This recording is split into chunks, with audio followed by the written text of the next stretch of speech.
Hey guys, welcome back to the channel. This is part 1 of our story. If you like this What If story and want to see part 2, let me know in the comments below.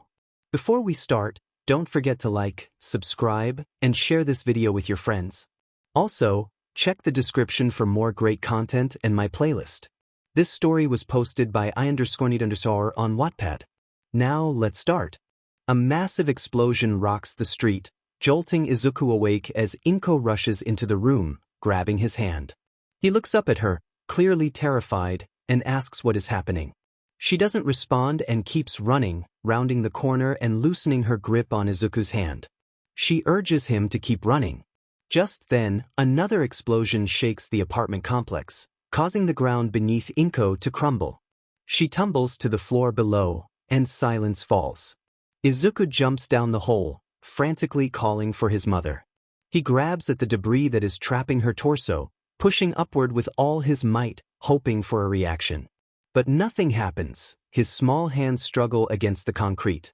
Suddenly, another explosion causes the ceiling to start caving in. Izuku sees this and grabs onto Inko's hand, trying to pull her out. She tells him to run and not look back. The ceiling gives way, and in an instant, Inko is gone. Izuku shouts for her, and after what feels like hours, his sobbing finally slows as heroes and law enforcement gather at the site of the collapsed apartment complex. A hero emerges from the debris, holding a small child with green hair, whose eyes have finally stopped leaking. As the child repeatedly calls for his mother, the hero begins to cry, overwhelmed by the child's loss. He walks away from the building and places the child on the back of an ambulance before stepping away, hanging his head in sorrow. 8 years later, a man dressed in all black enters an orphanage in Mustafar, Japan. He readjusts his tie and walks through the doors, heading to a room where a nurse briefs him about a child. He nods and approaches the child. He points and asks if this is the one. The nurse confirms. He calls out to the child, who slowly raises his head and makes eye contact. The man introduces himself as John and asks the child's name. The child replies, revealing his name is Izuku. John comments on the name, noting that he has noticed something about Izuku.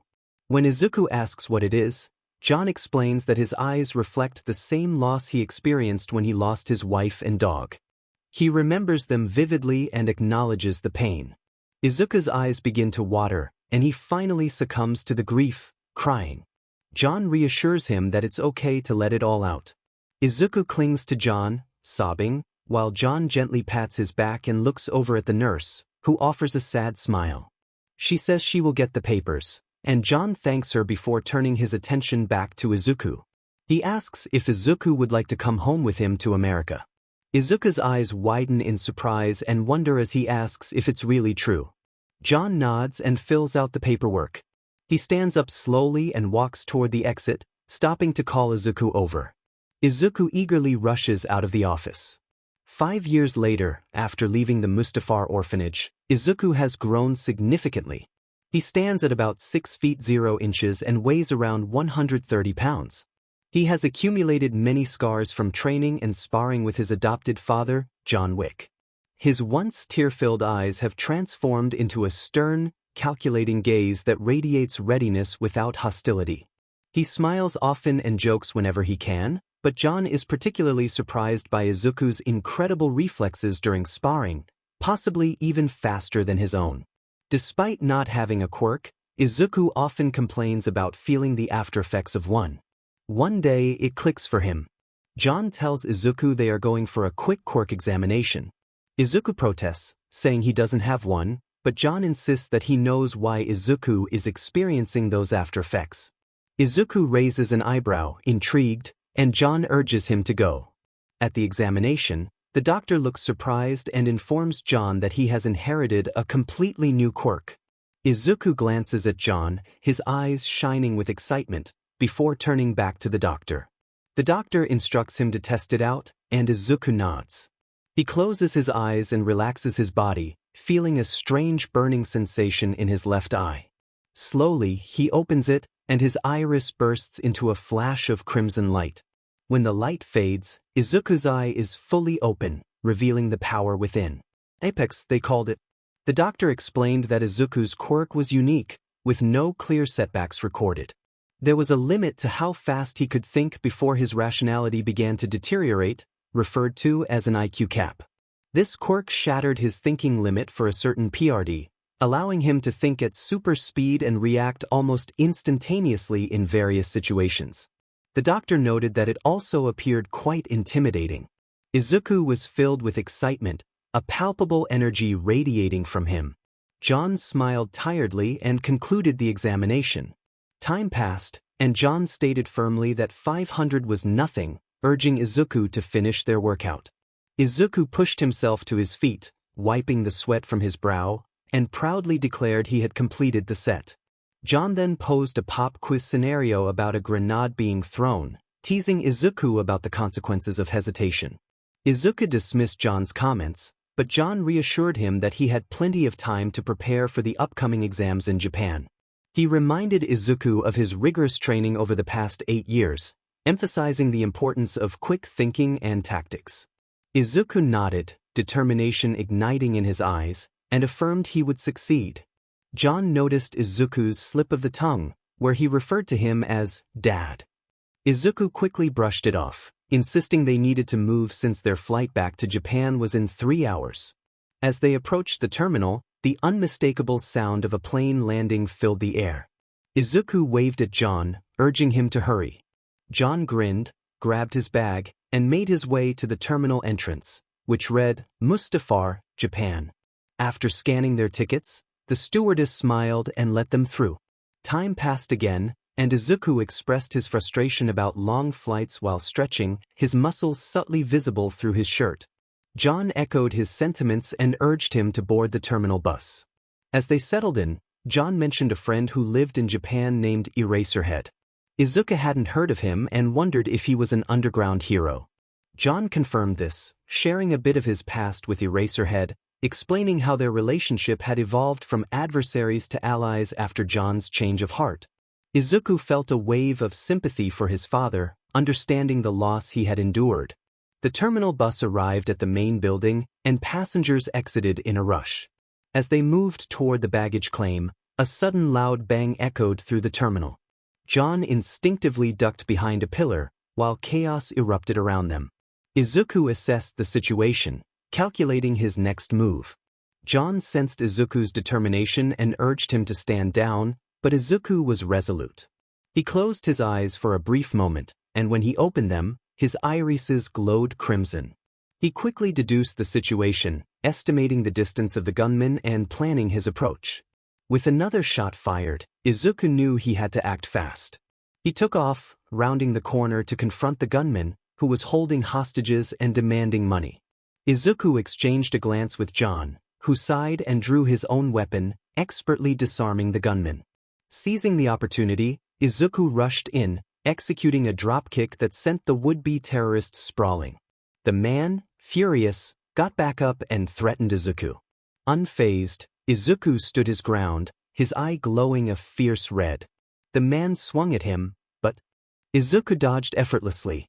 He then wrapped his legs around the man's neck, executing a swift maneuver that left the attacker struggling to breathe. Izuku woke up with severe bedhead. After slowly getting out of bed, he headed into the bathroom. While brushing his teeth, he heard a loud noise from downstairs, followed by some yelling. John shouted for him to come down. Concerned, Izuku rushed down the stairs, demanding to know what was happening. In the kitchen, John stood with a grin, ready for their training. He informed Izuku that it was dodging day and playfully pointed a toy gun at him. Izuku waved his hands in protest, but John squeezed the trigger, and a RBB bullet hit Izuku in the side. Izuku winced in surprise, and John shot him again, reminding him to watch his language. Time passed, and Izuku and John found themselves in the backyard of a house John had bought some time ago. John challenged Izuku to be ready as he pulled out his toy gun and fired at him. Izuku attempted to dodge, but a RBB bullet struck him on the forehead, causing him to fall backward, clutching his head. John encouraged him to learn to dodge, reminding him that he had 9 months until the UA entrance exams. Izuku shook off the pain, got into a stance, and declared he was ready. John teased him about his messy hair, suggesting he fix it. 2 months later, Izuku's reflexes and timing had improved significantly. John announced he would shoot an entire magazine of RBB bullets at him, and for every bullet that hit, Izuku would have to do 100 push-ups with John on top. Izuku made an annoyed face but got into position, ready for the challenge. As John counted down, he fired round after round at Izuku. Izuku rolled, ducked, and jumped, narrowly avoiding the bullets. In a surprising moment, he caught one with his hand. For a brief moment, they both stood in silence, John wide-eyed at Izuku's reckless feat. Then, Izuku dropped the bullet and knelt down, shaking his hand in pain. John laughed, calling him funny. He told Izuku that he was done with dodging lessons and just needed to keep working out until the exams. Izuku suggested they head to the mall to see what was happening in the neighborhood and mentioned cleaning the beach as a good workout. John agreed, encouraging him to go clean the beach. 5 months later, with only 3 months until the entrance exam, Izuku smiled as he finished cleaning the Dagoba Municipal Beach. Sitting on a staircase, he admired the sunrise, feeling a sense of accomplishment. Unbeknownst to him, a crowd had gathered to watch him work tirelessly, shirtless, showcasing his impressive physique. After stretching, he felt a buzz in his pocket and picked up his phone. John asked him to come home and make pancakes, reminding him of the last cooking disaster. Izuku shuddered at the memory but agreed to hurry home. As he ran, he caught the attention of a girl in the crowd who recognized him as the one who had saved her at the airport. She decided to follow him, hoping to thank him. As Izuku turned a corner, the girl lost sight of him and began to panic. Suddenly, she heard a voice behind her, and when she turned around, she was surprised to see Izuku standing there, looking slightly annoyed. She exclaimed in disbelief, asking if he had an invisibility quirk. Izuku questioned her about who she was and why she was following him. She introduced herself as Mina Ashido, the girl from the airport, and explained she wanted to thank him for his help. Izuku chuckled and asked what brought her to Dagoba. Mina replied that she was applying for the 𝐒𝐮𝐬 course, just like her friend who would arrive soon. They both expressed excitement about attending the entrance exams together. As they walked and talked, they arrived at Izuku's house. Just as he was about to say something, a loud bang and yelling erupted from inside. Concerned, Izuku rushed to the door, inviting Mina to follow him inside. Once inside, Mina noticed smoke filling the air and a burning smell. Izuku yelled at his dad for not waiting before cooking, while his dad retorted about Izuku taking too long. Mina couldn't help but giggle at the exchange, finding it amusing. But anyway, Izuku called out for help with the troublesome pancake. After a moment, he managed to deal with the culinary disaster and sighed in relief, thinking about how the old man could have caused another disaster in the kitchen. Mina, surprised, learned that he had almost burned the house down while making microwave burritos. Izuku couldn't fathom how someone could be so inept at cooking. After a few minutes, he returned to the kitchen and peeked around the corner at Mina, inviting her to join them for breakfast.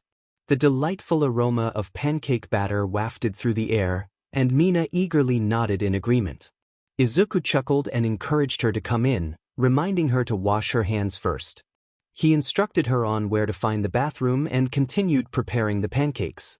Mina followed his directions, marveling at the grandeur of his home.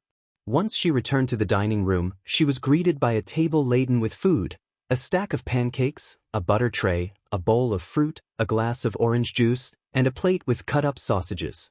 She expressed her disbelief at the spread, and Izuku simply smiled, inviting her to dig in. He then called up the stairs for his father, announcing that breakfast was ready. A flurry of footsteps echoed as John Wick descended. Izuku reminded his father to be polite since they had a guest. Mina was confused by the nickname Baba Yaga, which Izuku explained was a playful name for his father, who was also known as the mercenary hero. Mina was intrigued to learn that John was a hero, and her surprise deepened when she realized who he was. John greeted her warmly, but Izuku urged him to sit down and eat. He explained that Mina wanted to thank him personally after seeing him at the beach and that she was applying to the hero course at 𝐒𝐮𝐬. As they began to eat, Mina complimented Izuku on the meal he had prepared in such a short time. He joked about how he had learned to cook after tiring of prepackaged meals, humorously comparing himself to Gordon Ramsay. Their playful banter continued, with John reminding Izuku to keep the conversation appropriate at the table. Once breakfast was finished, Mina expressed her satisfaction, and Izuku's father excused himself to apply for a teaching position at 𝐼𝐬. Izuku offered to give Mina a ride home, revealing that he had recently gotten his motorcycle. Mina was impressed as he showed her the bike and explained how to use the helmet's communication system. After a brief silence, Izuku started the engine and they set off. Upon arriving at Mina's rental trailer, he insisted that she pack her things to stay at his place, offering her a comfortable home instead of her current living situation. Mina was overwhelmed with gratitude, and as she rushed to hug him, Izuku playfully reminded her that she needed to breathe. He encouraged her to be quick about it, counting down as she hurried inside to gather her belongings. When she finally emerged with her bags, Izuku prepared to help her carry them back to his house. "Is that okay?" Izuku asks, and Mina responds with a smile, expressing her gratitude.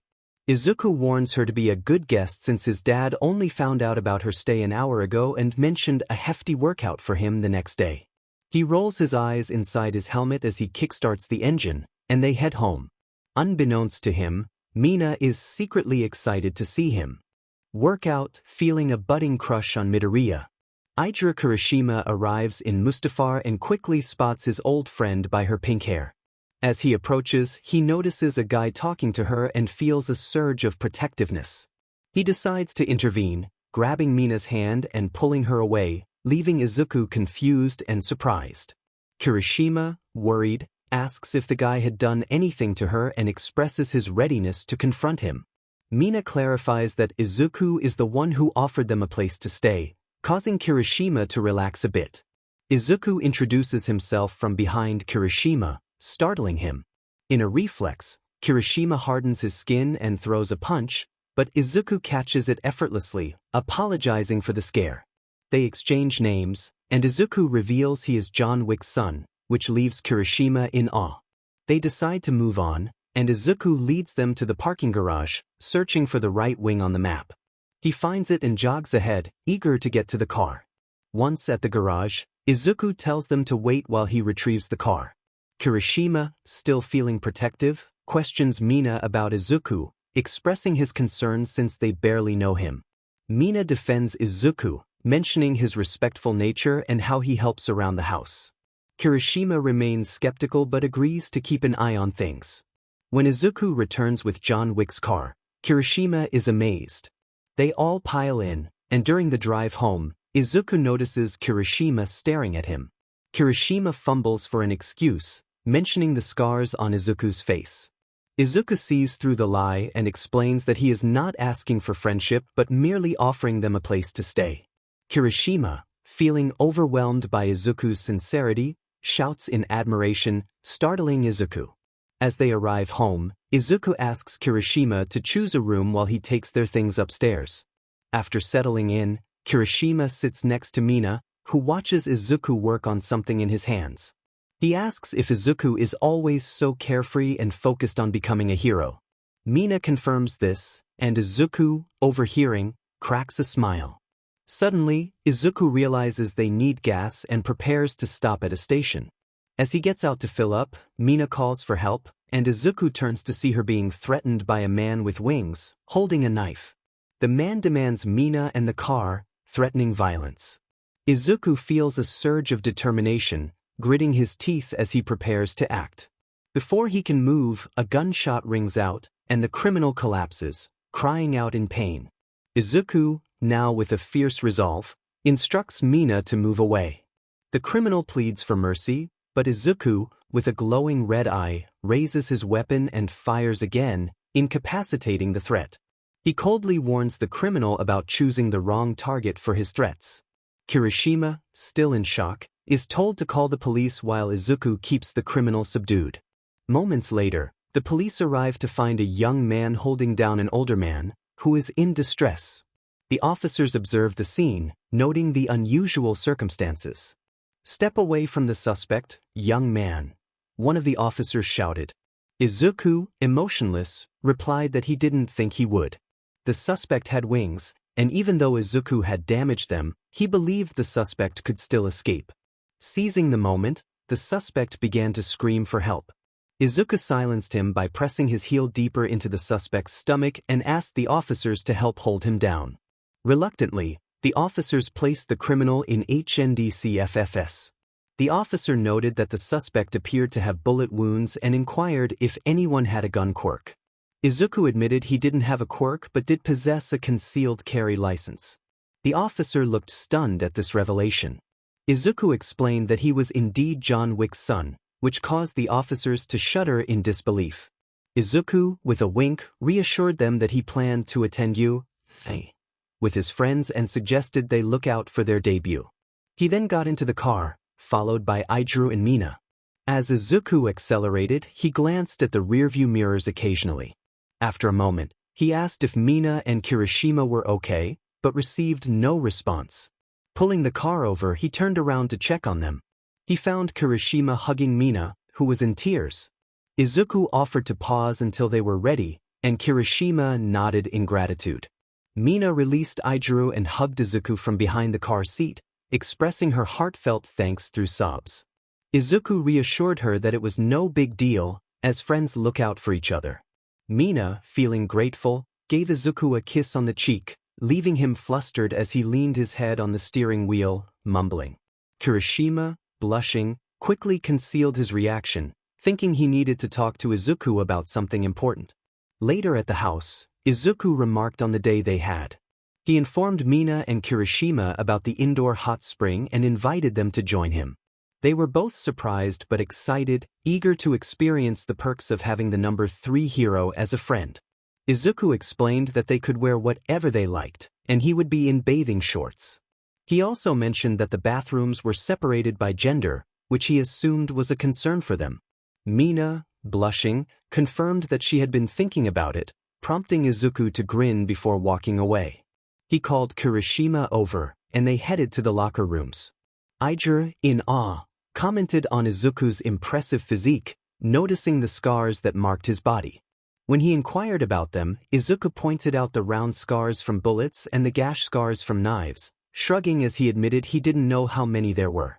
As they entered the hot springs room, Izuku held a book and began reading after stepping into the water.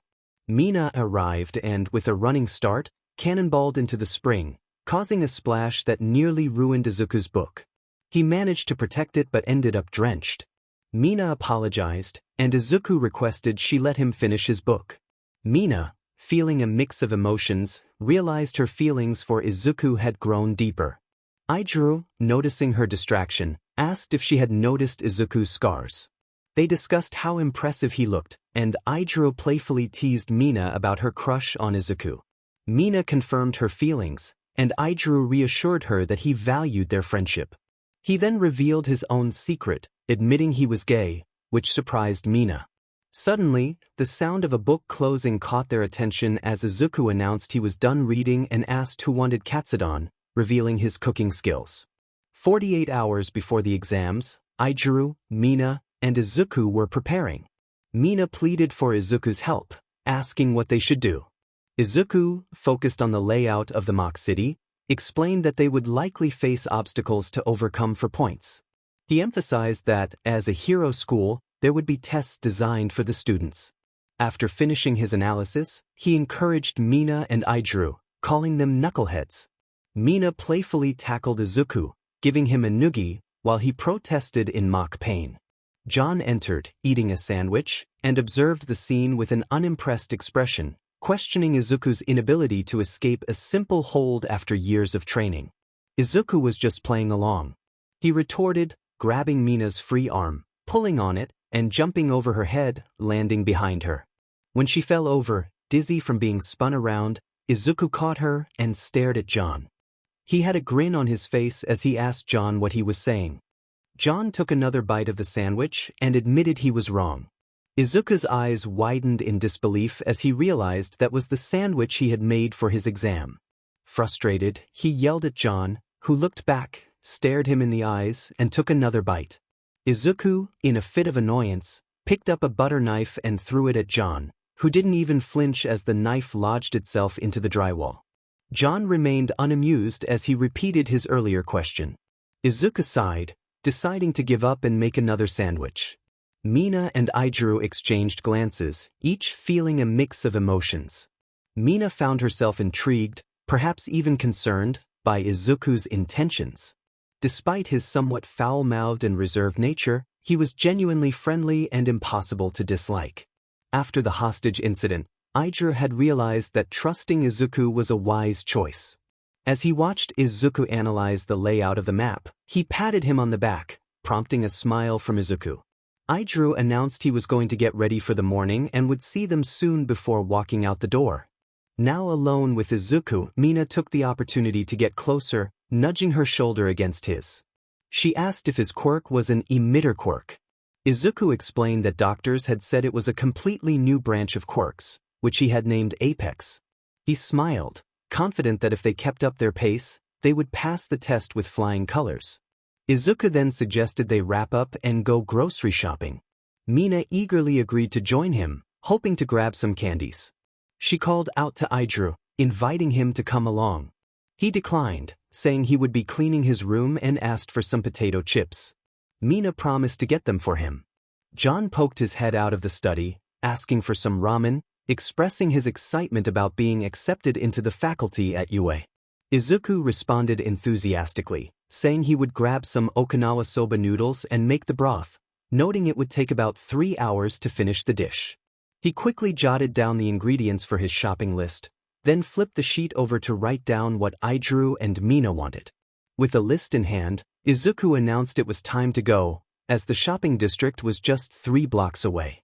He headed out the door, with Mina following closely behind. At the shopping ward, Izuku grabbed the last item on his list and prepared to leave.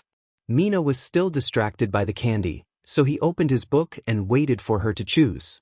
As he read about a character mourning the loss of comrades after a long battle, a distant rumble interrupted his thoughts. Concerned, he dropped the bag and activated Apex, calculating that the rumble was about 50 meters away. He realized someone could be in trouble. He called out to Mina, instructing her to stay out of trouble and remain where she was, before sprinting off. As he ran, he drew his gun and leaped across a car hood, spotting a path through the crowd. He jumped onto a trash bin, climbed onto a railway, and then onto the roof of a parked semi-truck, taking aim at a blob-like creature. He fired 3 rapid shots, each one hitting its mark. The sludge creature turned, revealing its giant yellow eyes and jagged teeth. To Izuku's horror, he spotted a hostage trapped within the sludge. Determined, he rushed in, ignoring the shouts of nearby heroes urging him to stop. He aimed for the creature's eyes, firing 2 more shots that caused it to recoil in pain. With a fierce determination, Izuku grabbed the boy's arm, pulling him free from the creature's grasp. He jumped back, ensuring the boy was safe before rushing back in to confront the sludge. The crowd watched in silence as Izuku fought, dodging and weaving to avoid the creature's attacks. Mina called out to him, pushing her way through the crowd, but the creature turned its attention to her. In a moment of desperation, it swung a chunk of glass at her. Izuku noticed just in time and rushed back to shield her. The impact was sudden and shocking, and the crowd gasped in horror as Izuku collapsed, his vision blurring and breathing slowing. Suddenly, a booming voice jolted him back to consciousness, calling out a powerful phrase. Then everything went dark. Sometime later, Izuku awoke abruptly, throwing off his sheets in a panic. Mina was there, throwing her arms around him, sobbing hard, while 𝐼𝐻𝐬 joined her. As Izuku took in the moment, he looked down at his arms, realizing the gravity of what had happened. What happened to my arms? Izuku panicked, staring at his new limbs in disbelief. John explained that they were prosthetic, a result of Recovery Girl's efforts to save him. Izuku felt a wave of gratitude wash over him as he glanced at Recovery Girl, who reminded him that if anything like this happened again, she might not be able to help. John revealed that he had fitted Izuku with body modifications and instructed him to focus on his arms. As Izuku concentrated, his prosthetic limbs opened with a hiss, revealing a blade that extended from one of them. John reassured him that his recovery was complete, and the artificial nerve endings were fully functional. He expressed his relief that Izuku was alive, admitting that he had feared being alone again.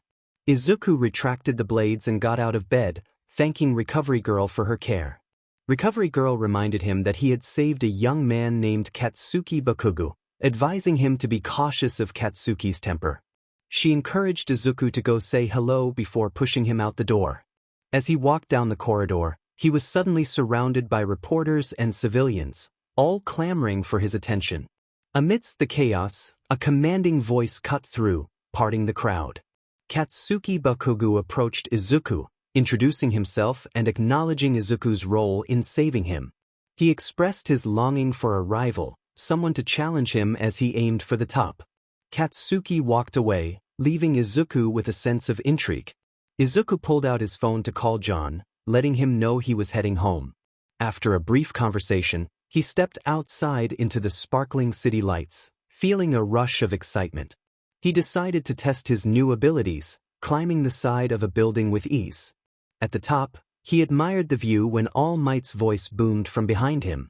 Izuku welcomed All Might's company, and they shared a moment of reflection. All Might cautioned Izuku about his reckless actions but acknowledged the nobility behind them. Izuku brushed off the praise, stating that he simply acted when others did not. As he prepared to leave, he jumped off the building, slowing his descent with his blade before landing gracefully on the ground.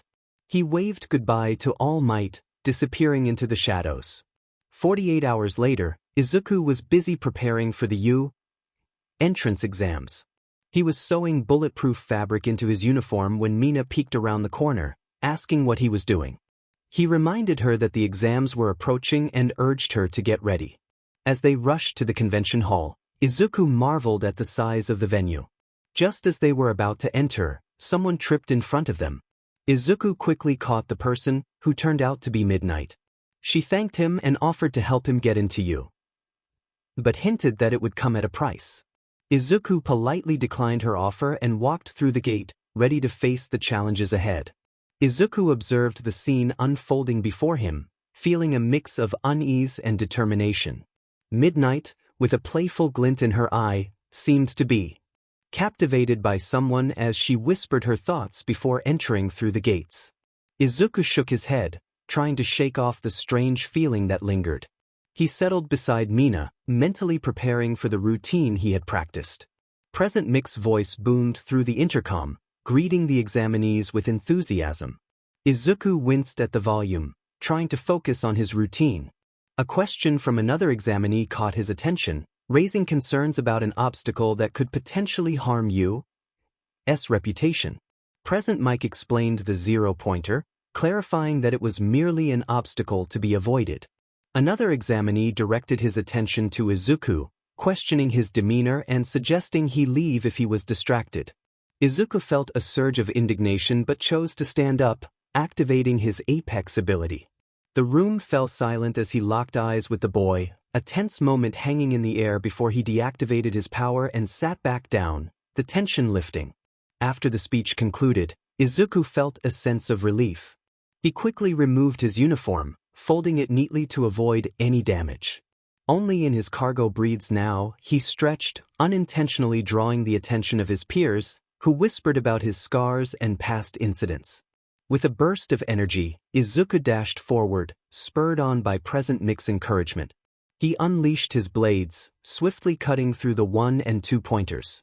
A 3-pointer unexpectedly struck him against a wall, but he quickly recovered, charging back at the robot and slicing through it effortlessly. Reaching the center of the foe city, Izuku activated Apex once more, calculating his chances of spotting another foe villain from the rooftops. He darted into an alleyway, scaling the walls with agility and reaching the roof in no time. In the boardroom, a group of faculty members observed the unfolding events with keen interest. One of them noted the potential of the examinees, particularly the green-haired boy, whom they recognized as Izuku Wick, adopted by John Wick years earlier. The conversation turned to Izuku's unique battle prosthetics, sparking curiosity among the teachers. As they watched, a commotion erupted on the monitor, showing Izuku in a precarious situation with 3-pointers. Concerned faculty members called for the test to be stopped, fearing for his safety. John Wick, however, urged them to trust Izuku's abilities, confident in his training. The monitor displayed Izuku's impressive skills as he reattached his arms and fought back against the robots with remarkable agility. John explained that he had recognized Izuku's potential early on, which motivated him to adopt the boy and train him rigorously. Aizawa, another faculty member, expressed his longing to see Izuku's true capabilities, pressing a button that triggered a massive zero-pointer to emerge. Izuku, unfazed, prepared for long-range combat, activating cannons from his arms and firing at the approaching threat. As he battled, he heard a voice calling for help from beneath the rubble. Without hesitation, Izuku lifted the debris, urging those trapped to escape quickly.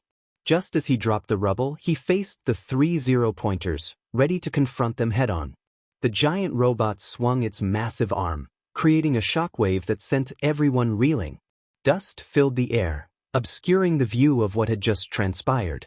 Concern and disbelief washed over the onlookers, some fearing the worst for Izuku as they waited for the dust to settle. There was no way to believe it. Suddenly, a voice rang out through the crowd, questioning the glowing red object.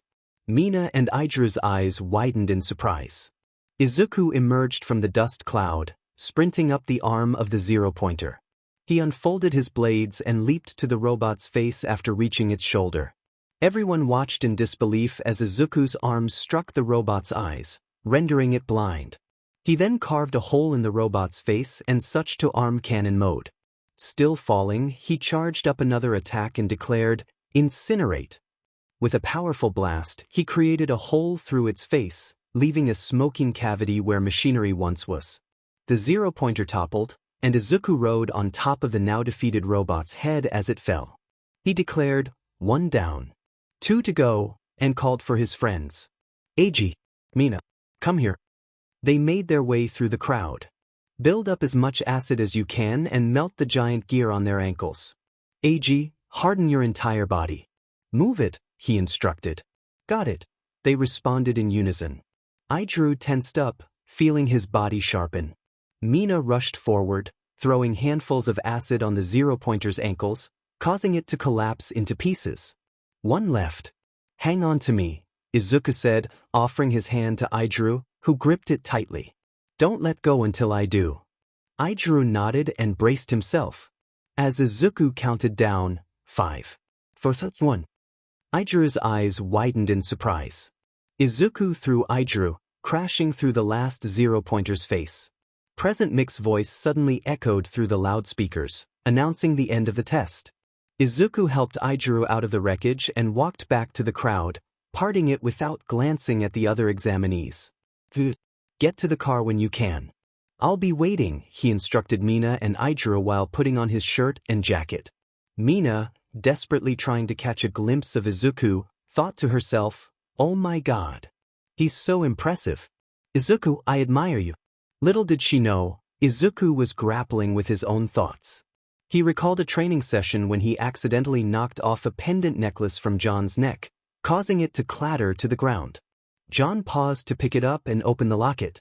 "Izuku," he explained, "we've all done things we regret. Learn from my mistakes. Don't attach yourself romantically to anyone." "Why?" Izuku asked, curious.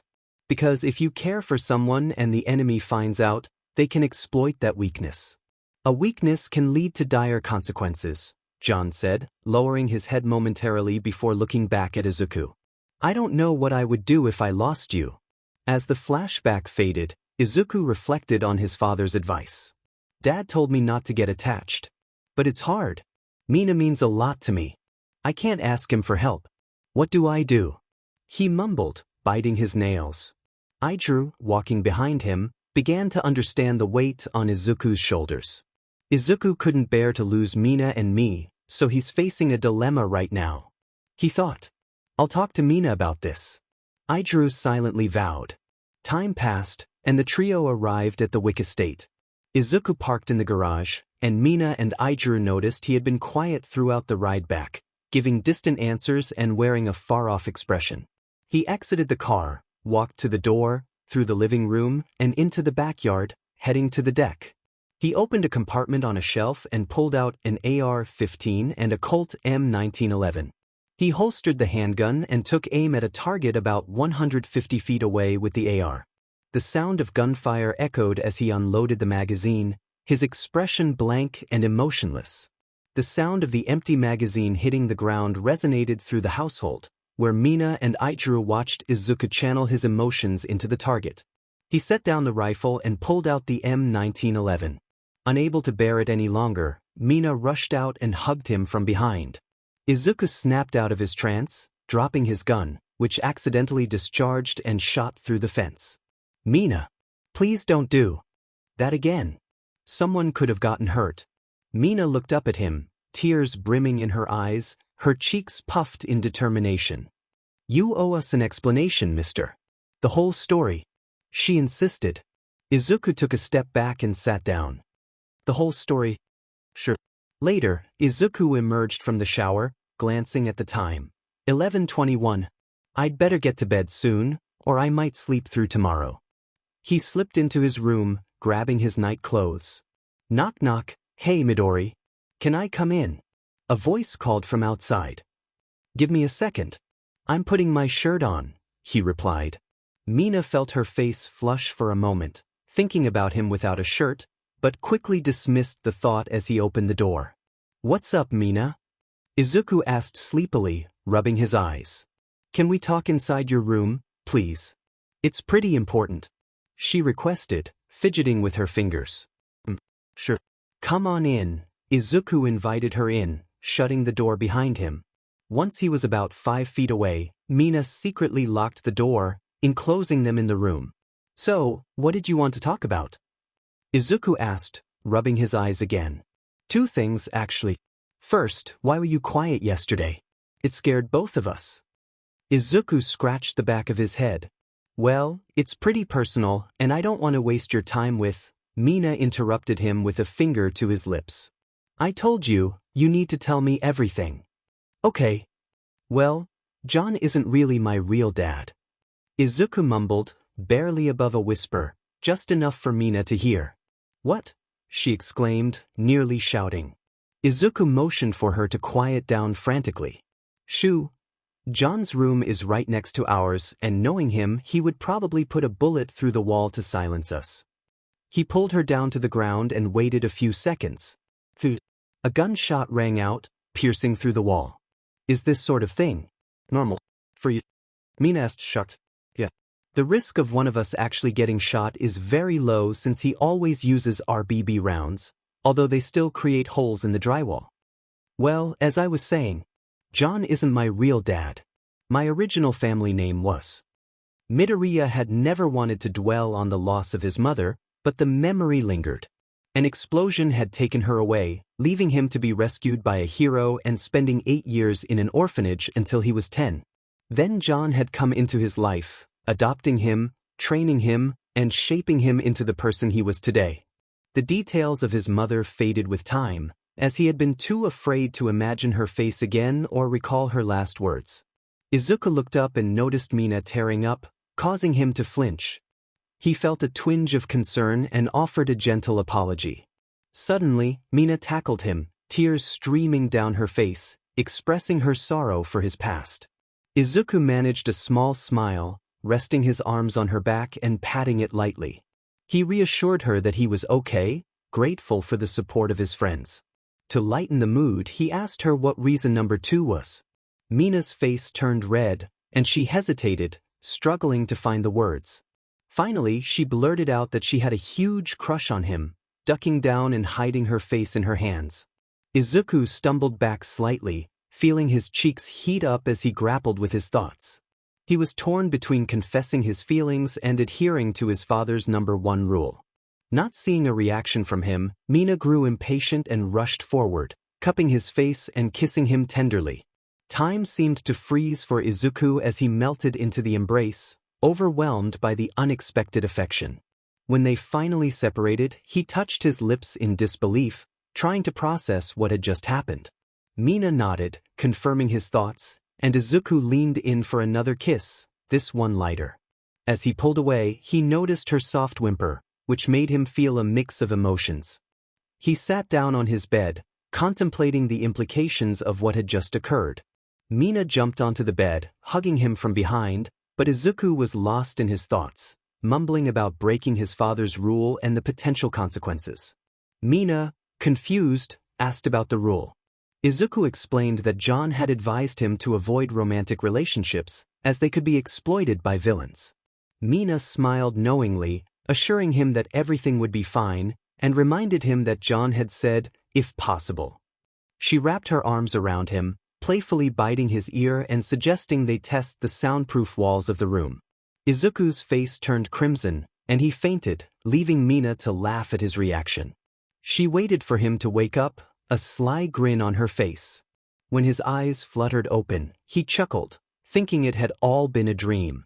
But Mina's teasing quickly dispelled that notion as she claimed to be carrying his child, sending him into a panic.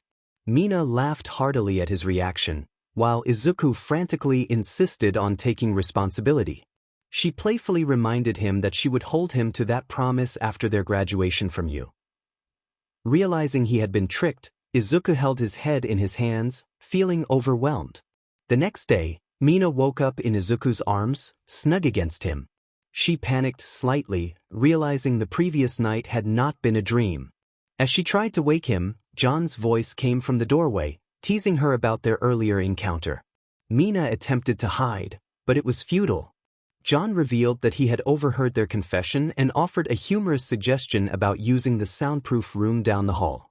To wake Izuku, John jokingly pressed a toy gun against his face, causing Izuku to spring to life, grabbing the barrel and flipping away, still holding Mina in his arms. John noted the impressive speed of his awakening, and Mina asked to be let go. Izuku panicked, releasing her and fussing over her well-being.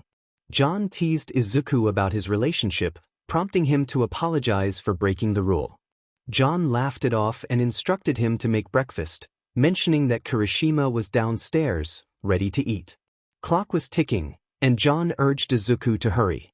Izuku quickly pulled on his uniform and rushed down the stairs, entering the kitchen just in time to grab the pan from Kirishima's hands, transforming the sour smell into something rich and inviting. Kirishima scratched his head in confusion, marveling at Izuku's skill. 𝐼𝐬𝐽 chuckled, teasing them about their late-night antics. Izuku sighed, realizing the old man had misled him about the soundproof walls. Kirishima laughed, suggesting that was likely the reason for the noise. Izuku, focused on cooking, instructed 𝐼𝐬𝐽 to set the table instead. 𝐼𝐬𝐽 playfully shouted back, claiming shotgun in the car, but Mina, with a grin, asserted her seniority in the situation. 𝐼𝐬𝐽 gritted his teeth, feeling the sting of jealousy. The car roared to life, and the trio set off for their first day at high school. Upon arriving, Izuku stepped out, gathering his belongings as he approached the imposing gates. He confidently led Mina and 𝐼𝐬𝐽 toward their classroom, 1A, aware of the layout from his previous visits. As they walked, they attracted the attention of fellow students who recognized them from the exam where they had taken down the 0-pointers. Mina felt uncomfortable under the scrutiny, but Izuku reassured her to keep her focus ahead. Stopping at a large door, 𝐼𝐬𝐽 expressed his confusion about its size. Izuku opened it, causing the room to fall silent. 𝐼𝐬𝐽 asked if this was indeed 1A, to which Izuku pointed out the obvious sign.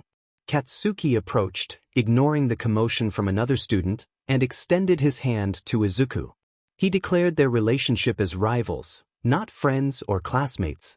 Izuku smirked, teasing Katsuki about not getting too aggressive when he lost. Aizawa, appearing from behind, greeted them with a sarcastic remark about Izuku's hair, which earned him a playful retort. Aizawa then welcomed the class to U, instructing them to change into their gym clothes and informing them about a surprise physical exam on their first day. The class erupted in disbelief, and Aizawa, with a mischievous grin, gave them 10 minutes to prepare. Izuku, feeling frustrated by Aizawa's antics, covered his face with his hair. Mina and 𝐼𝐬𝐽 exchanged worried glances as Izuku, fueled by emotion, rushed at Aizawa. In a swift motion, he used Aizawa's capture tape to propel himself forward, tackling him. Izuku's expression turned serious as he confronted Aizawa about a sensitive topic, causing Aizawa to apologize, realizing his mistake.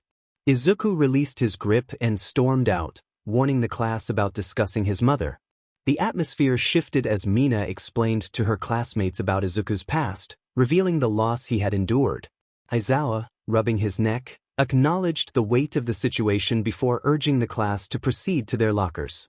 As the students filed out, Izuku changed in the locker room, revealing his impressive physique and scars, which sparked whispers among his peers. Finally, the group arrived at the field for the physical exams.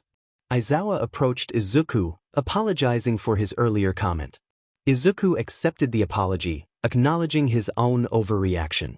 Aizawa handed him a ball, asking about his throw record from middle school. Izuku explained that he had been homeschooled and shared his impressive record from a year ago. With determination, he activated his quirk and prepared to throw the ball as far as he could, calculating the trajectory in his mind. Fire. Purple lightning crackles through Izuku's prosthetic, engulfing his arm as he steps forward, launching the ball through the air and creating shockwaves that crack the ground around him. Mina loses her balance and falls backward, flailing her arms. Izuku catches her and pulls her back upright, asking if she is okay. Mina looks away, blushing and telling him to stop calling her that. Izuku smirks, teasing her about not liking the nickname. Mina stammers, saying it's distracting at school. Izuku agrees to save it for later, which makes Mina turn red and nearly faint. He playfully warns her not to tease him because he knows how to tease back.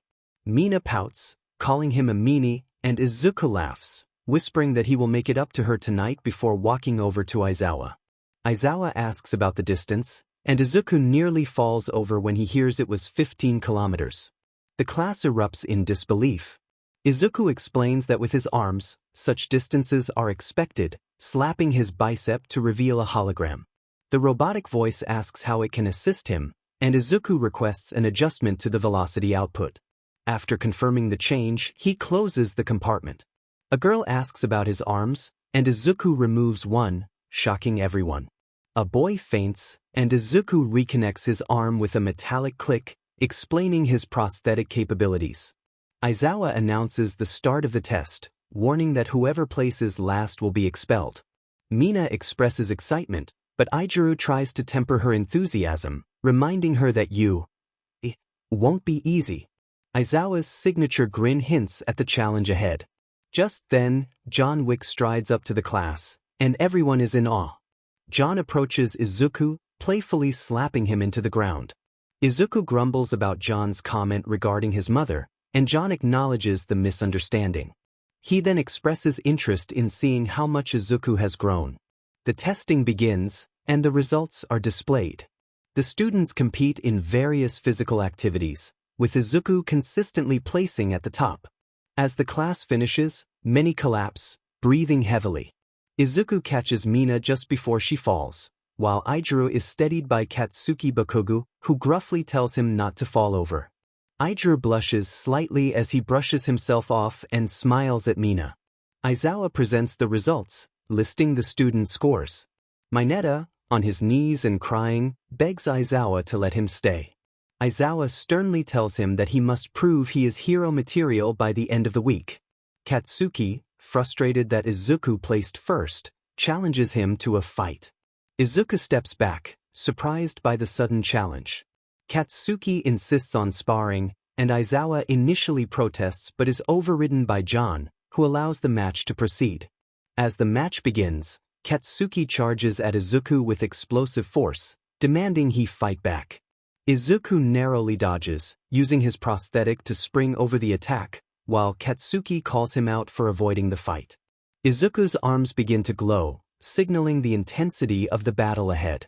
He rocketed forward, not giving Katsuki time to think, as he kicked Katsuki in the gut, causing him to double over. Izuku adjusted his power output, realizing he might have kicked too hard. Katsuki, scowling and wiping his mouth, declared that he wasn't done yet. He blasted into the air, spinning as he prepared his next move. With determination, he shouted that he was going to end Izuku. He shoved his hands downwards, beginning to spiral around. Izuku quickly raised his arms, a screen of light surrounding the entire class just in time. Katsuki slammed his hands into the light shield, generating a strong wind and rumble. Izuku, flipping back onto his feet, wondered what was up with Katsuki.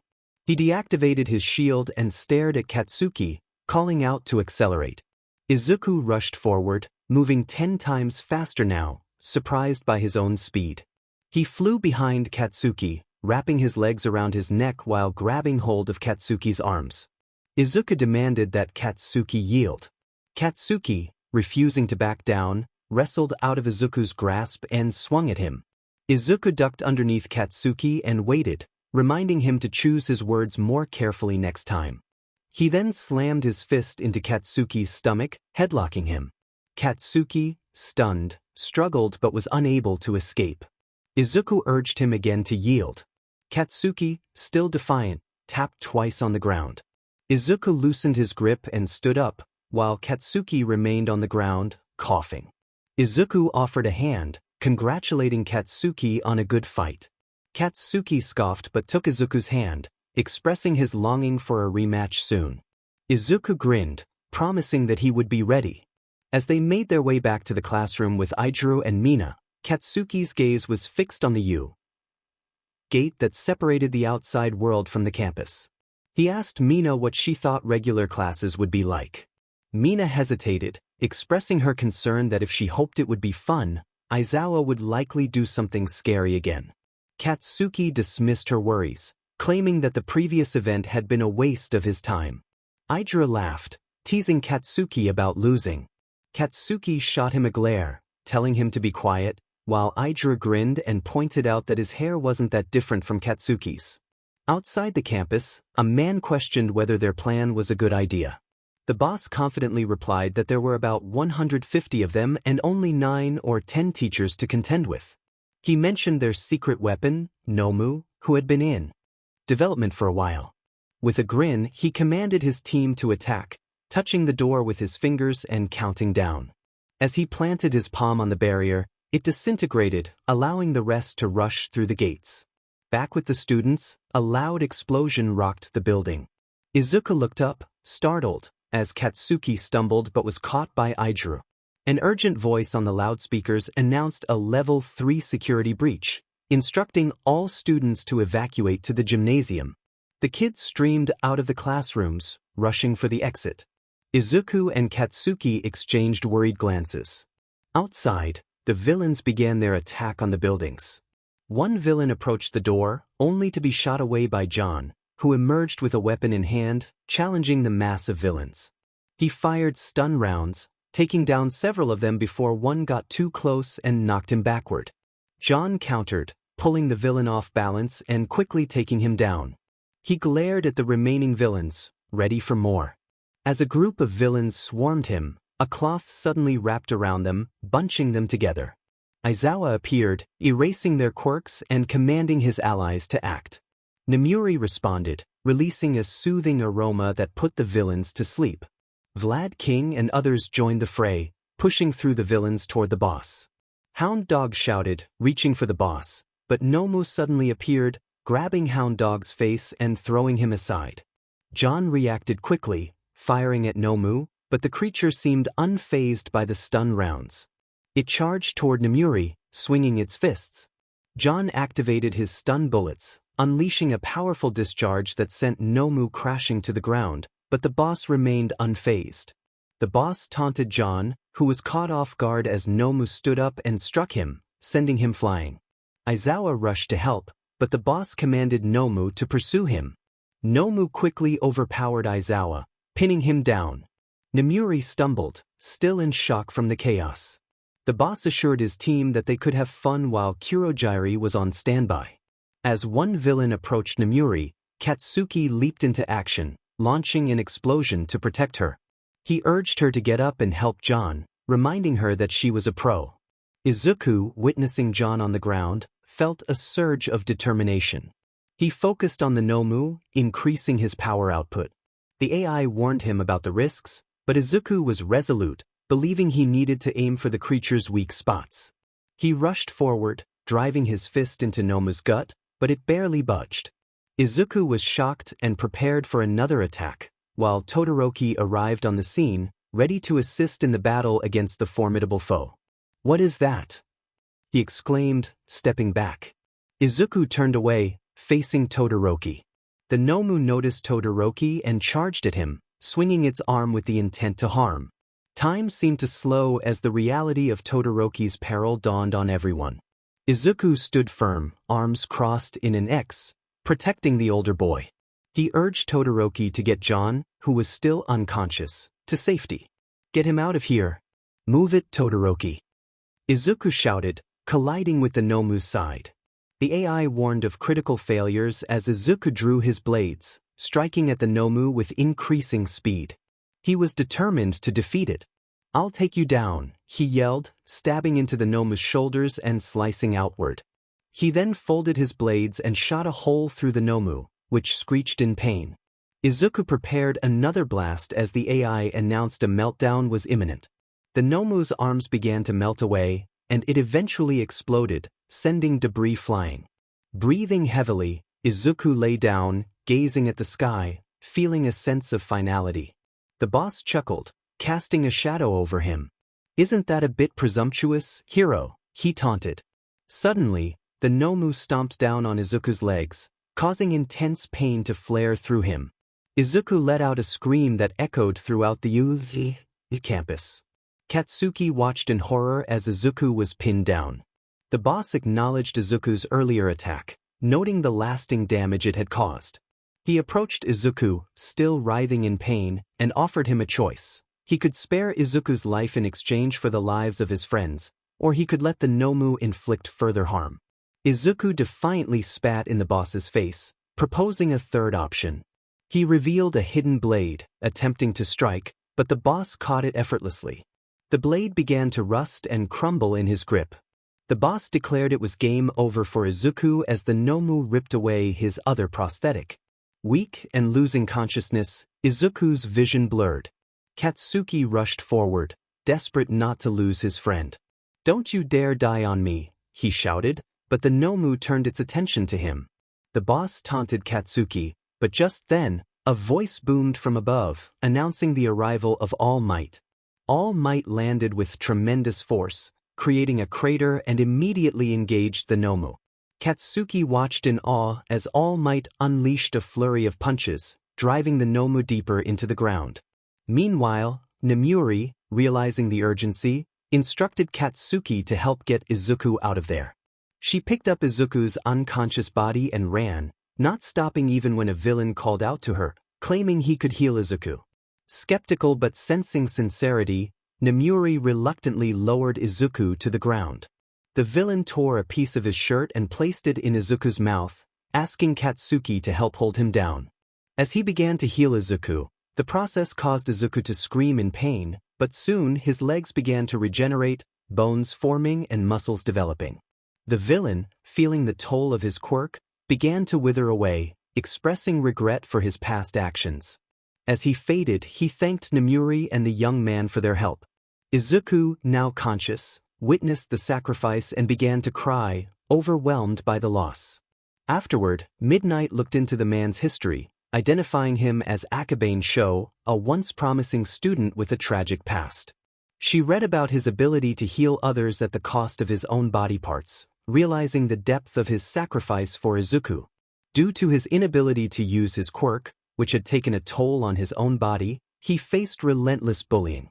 On a fateful day, he snapped and confronted another student with overwhelming force. After spending a year in juvenile detention, he was released only to find that his parents had abandoned him and he vanished from sight. It was rumored that he had become involved with a notorious figure known as the Boss. She trailed off as she spoke. Katsuki approached her and placed a hand on her shoulder. He informed her that Izuku wanted to see her in the nurse's office. She flinched at the news but quickly got up, thanking him for the information. In the nurse's office, Izuku looked up as Nemuri entered the room. Mina held his hand tightly, expressing her gratitude for Nemuri's support in keeping him alive. Izuku bowed his head in appreciation, acknowledging the importance of 𝐒𝐮𝐬, whose memory would be honored at a memorial on campus. Nemuri turned to leave but was stopped by Mina, who noticed the way Nemuri had looked at Izuku. Flushing slightly, Nemuri felt a mix of emotions. She admitted her willingness to share her feelings for Izuku, as long as it remained platonic for a while. Deep down, Nemuri had developed a romantic interest in the now 18-year-old, wrestling with her own conscience about the appropriateness of her feelings. She shook her head, trying to dismiss the thoughts that invaded her mind. However, an image of Izuku training without a shirt flashed before her eyes, stirring her emotions further. In her imagination, she envisioned walking into the faculty dorms to ask for paperwork, only to find Izuku shirtless, intensely focused on his training. The sound of his fists striking the punching bag echoed in her mind, and she couldn't help but admire his determination and strength. Suddenly, she was jolted back to reality by a knock at the door. Izuku's voice called out, reminding her of the upcoming ceremony for 𝐒𝐬𝐬. Realizing the significance of the moment, she quickly composed herself and left the classroom, her cheeks flushed. As they walked down the hall, Izuku noticed her distant expression and gently pinched her arm to bring her back to the present. She rubbed her arm playfully, feigning annoyance, but inside, she appreciated his concern. At the memorial, the atmosphere was somber as they honored 𝐒𝐬𝐬, who had sacrificed himself to save a fellow student. The priest spoke of 𝐒𝐬's troubled past and his ultimate decision to turn away from crime, hoping to find peace in the afterlife. 𝐒𝐬's grandparents stepped forward, sharing their heartbreak over his abandonment and the letter he had sent them, expressing gratitude for their support. As they spoke, tears streamed down Izuku's face, and Mina squeezed his hand in solidarity. 𝐼𝐸 stood beside Katsuki, who placed a comforting hand on 𝐼𝐸's shoulder. Unable to contain his emotions any longer, Izuku stepped forward and embraced 𝐒𝐬's grandparents, offering them comfort in their time of grief. The weight of the moment hung heavily in the air. As the ceremony concluded, Nizu, the principal of 𝐒𝐻, addressed the faculty, emphasizing the need for improved security and a strict no-bullying policy. He expressed his determination to address these issues and left a flower on 𝐒𝐬's grave, a symbol of remembrance and hope for change. Izuku shouted in frustration, slamming his hand against the brick wall. He turned around, his back against the wall, and slid down, burying his head in his hands. A soft knock interrupted his thoughts. John stood outside the door, offering food and expressing concern about Izuku's isolation. Izuku, feeling overwhelmed, responded curtly, urging John to leave him alone. John left the food at the door and walked away, his footsteps fading down the hall.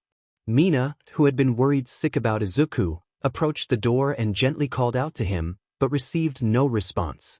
Fearing the worst, she opened the door and found Izuku at his desk, working intently on something. A blueprint titled Mod Arm MK hung on the wall, revealing his ambitious project. Mina gasped as she realized he was integrating a resuscitator into his prosthetic arm. She could hear him rummaging through his toolbox, and her heart sank as she recognized the toll it was taking on him. Mina approached him, whispering his name, but he ignored her, focused on his work. As she drew closer, she noticed tears streaming down his face, and the strain of his efforts was evident. She wrapped her arms around him, pleading for him to stop blaming himself. Despite her efforts, Izuku continued to work, his hands showing signs of distress. Mina gently pulled him away from his desk, noticing the BLD on his hands and the exhaustion in his eyes. She urged him to come with her, but he stumbled, nearly collapsing into her arms. Concerned, she felt his forehead and realized he had a fever. Panic set in as she called for help, but Izuku rasped out a plea for her not to stop him. As he struggled to stay upright, Mina grabbed her phone and called 𝐸𝐻, urgently requesting assistance for Izuku. Principal Nizu quickly dispatched a team to help, emphasizing the urgency of the situation. Meanwhile, John rushed to Izuku's room, overwhelmed by the stench of BLD and alcohol. He found Mina cradling Izuku, who was unconscious and in dire condition. Tools and papers littered the room, and John felt a wave of guilt wash over him for not noticing sooner. 𝐼𝐸, hearing the commotion, joined them, and together they called for help. When the rescue team arrived, they were met with a heartbreaking scene. All Might and the others quickly assessed the situation, and Aizawa took charge, instructing everyone on what to do. They worked together to stabilize Izuku, who was in a fragile state, blaming himself for a past tragedy.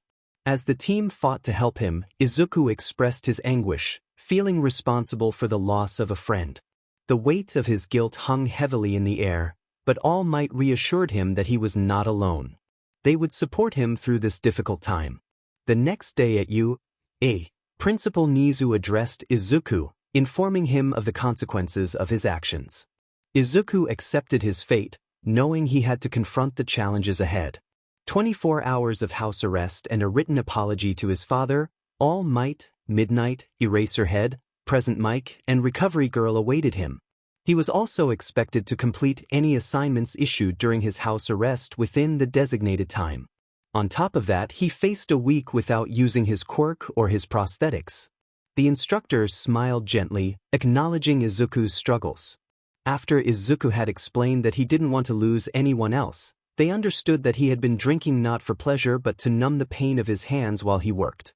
Thankfully, Recovery Girl assured them that his wounds would heal easily, although they would add to his collection of scars, which was unfortunate. The instructor confirmed that this was understood. Izuku smiled sadly, acknowledging the lesson. He returned to class, testing out his new arm, opening and closing his fist repeatedly. Suddenly, he bumped into someone, and a voice rang out in surprise. Instinctively, he backed up and offered a hand, apologizing for not paying attention. The girl accepted his hand, and he noticed a hint of bitterness in her expression as she introduced herself. Izuku, trying to make amends, expressed his hope that they could get along. The girl, Hitomi Shinso, seemed taken aback by his kindness.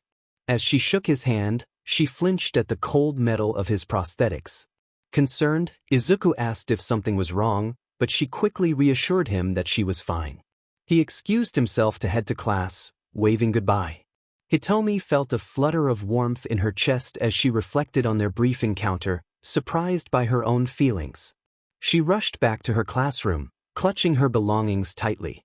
Upon entering, a classmate noticed her distracted state and tried to get her attention. After a few attempts, she finally snapped Hitomi back to reality, teasing her about having a crush on a boy. Hitomi hesitated, her cheeks flushing as she admitted that the boy was from the hero course. Her classmate's excitement grew, and she playfully pressed for details, teasing Hitomi about her feelings for Shinso. Meanwhile, in the cafeteria, Izuku sat with Mina and 𝐼𝐻𝐬, discussing their classes. Mina complained about the boredom, while 𝐼𝐻𝐬 reminded her that they needed to push through if they wanted to become heroes. Katsuki approached their table, asking if he could join them. 𝐼𝐻𝐬 welcomed him, but Katsuki quickly turned his attention to Izuku, scolding him for his reckless behavior. Izuku admitted he had been overwhelmed, and Katsuki warned him not to do it again, emphasizing how many people cared about him. Izuku acknowledged his punishment, detailing the house arrest and the apology letter he had written. Katsuki scoffed at the situation, teasing Izuku about it. Mina then tapped Izuku on the shoulder, saying she needed to talk to him alone. They quickly left the cafeteria, and Mina led him to an empty classroom. Inside, Izuku was taken aback when Mina revealed that she had brought a few classmates with her. A sultry voice from behind him caught his attention, and he turned to find Kiyama-sensei standing there, playfully leaning against him. She explained that there were no rules against student-teacher relationships, which left Izuku feeling bewildered. The girls surrounded him, their playful teasing making him even more flustered as Kiyama whispered sweetly to him. As the scene unfolded, Izuku felt a mix of confusion and surprise, realizing he was at the center of attention in a way he had never expected. The atmosphere was charged with excitement and playful banter, leaving him unsure of how to respond. The day continued with Izuku and his classmates, each navigating their own feelings and relationships as they prepared for the challenges ahead. Needless to say, the bus was enormous. Nemuri asked Izuku how it felt to have a 𝐼𝐻𝐬 now, drawing circles on his chest. However, Izuku was knocked out, the events that transpired in the empty classroom finally taking their toll on him. He was exhausted, having even been scolded by ectoplasm during math class. During math, ectoplasm had smacked the back of Izuku's head to wake him up, asking if he was alive. Izuku had mumbled an apology, saying there was a lot on his mind before trying to focus on his studies.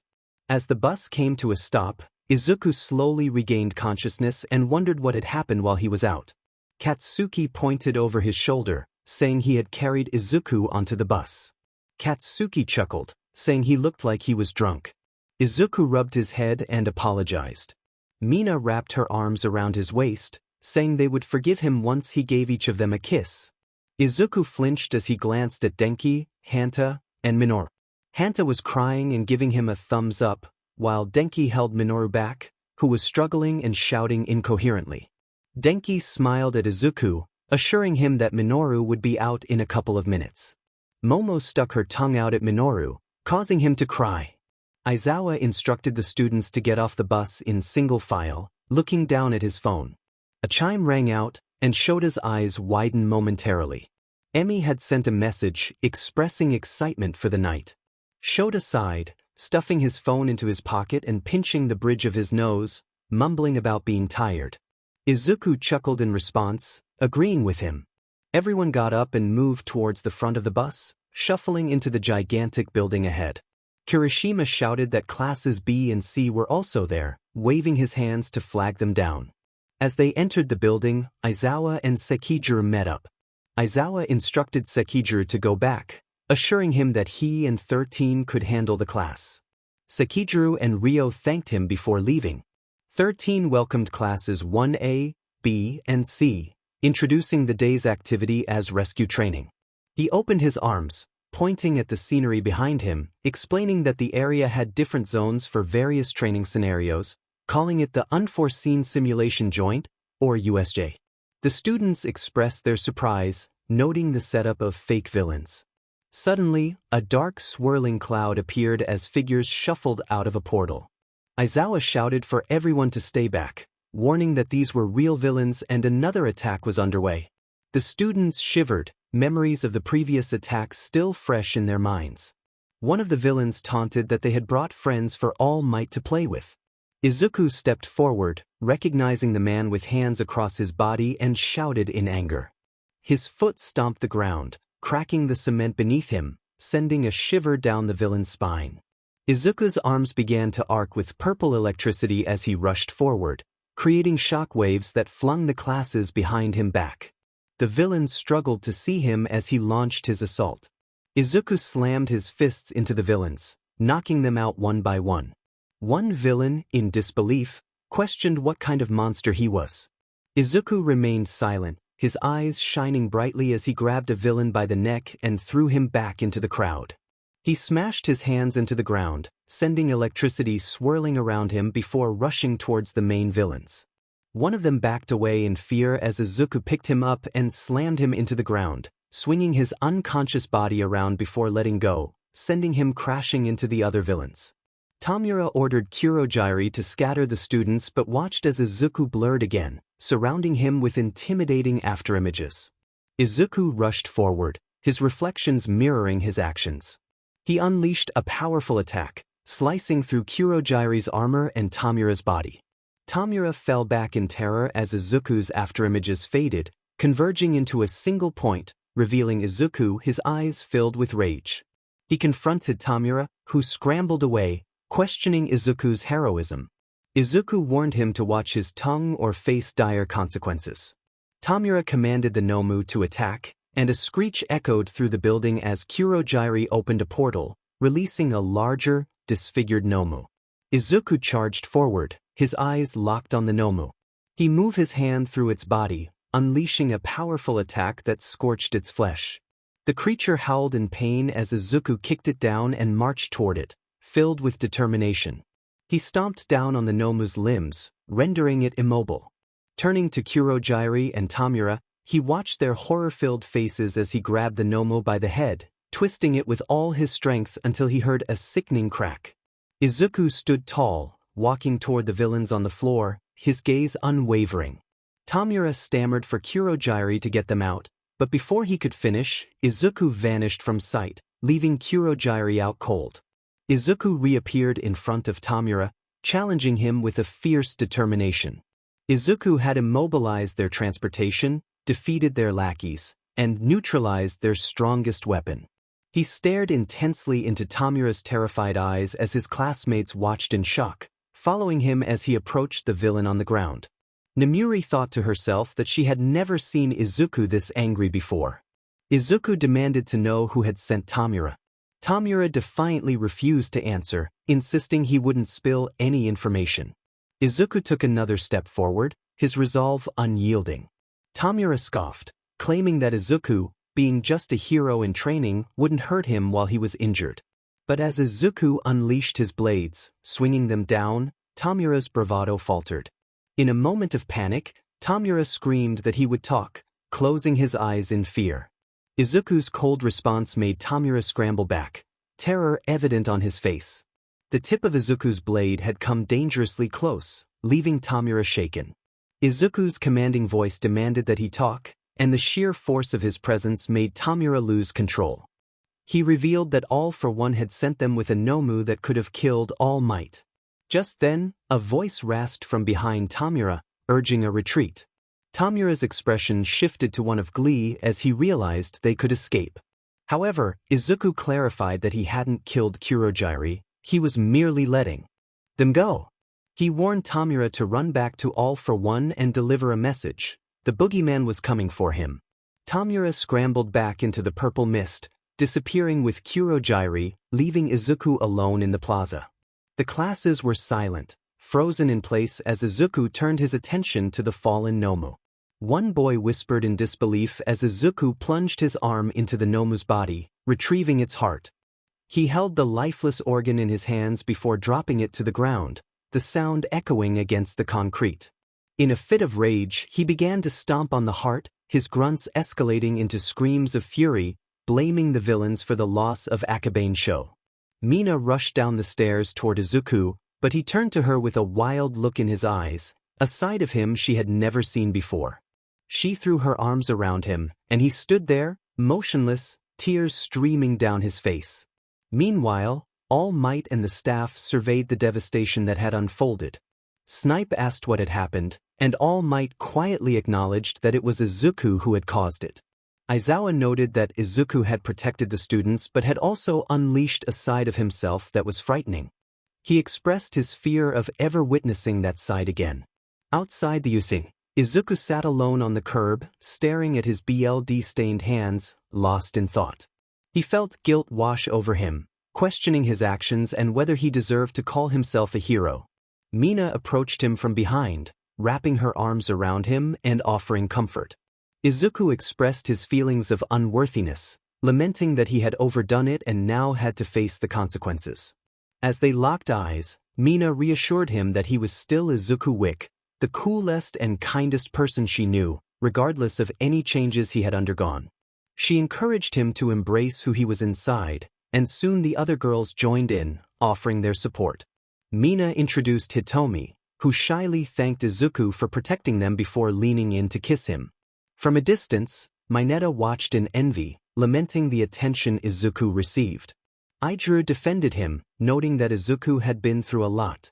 Suddenly, John arrived, rushing to Izuku and embracing him tightly, grateful for his safety. After releasing him, John suggested they go out for food, trying to lift Izuku's spirits.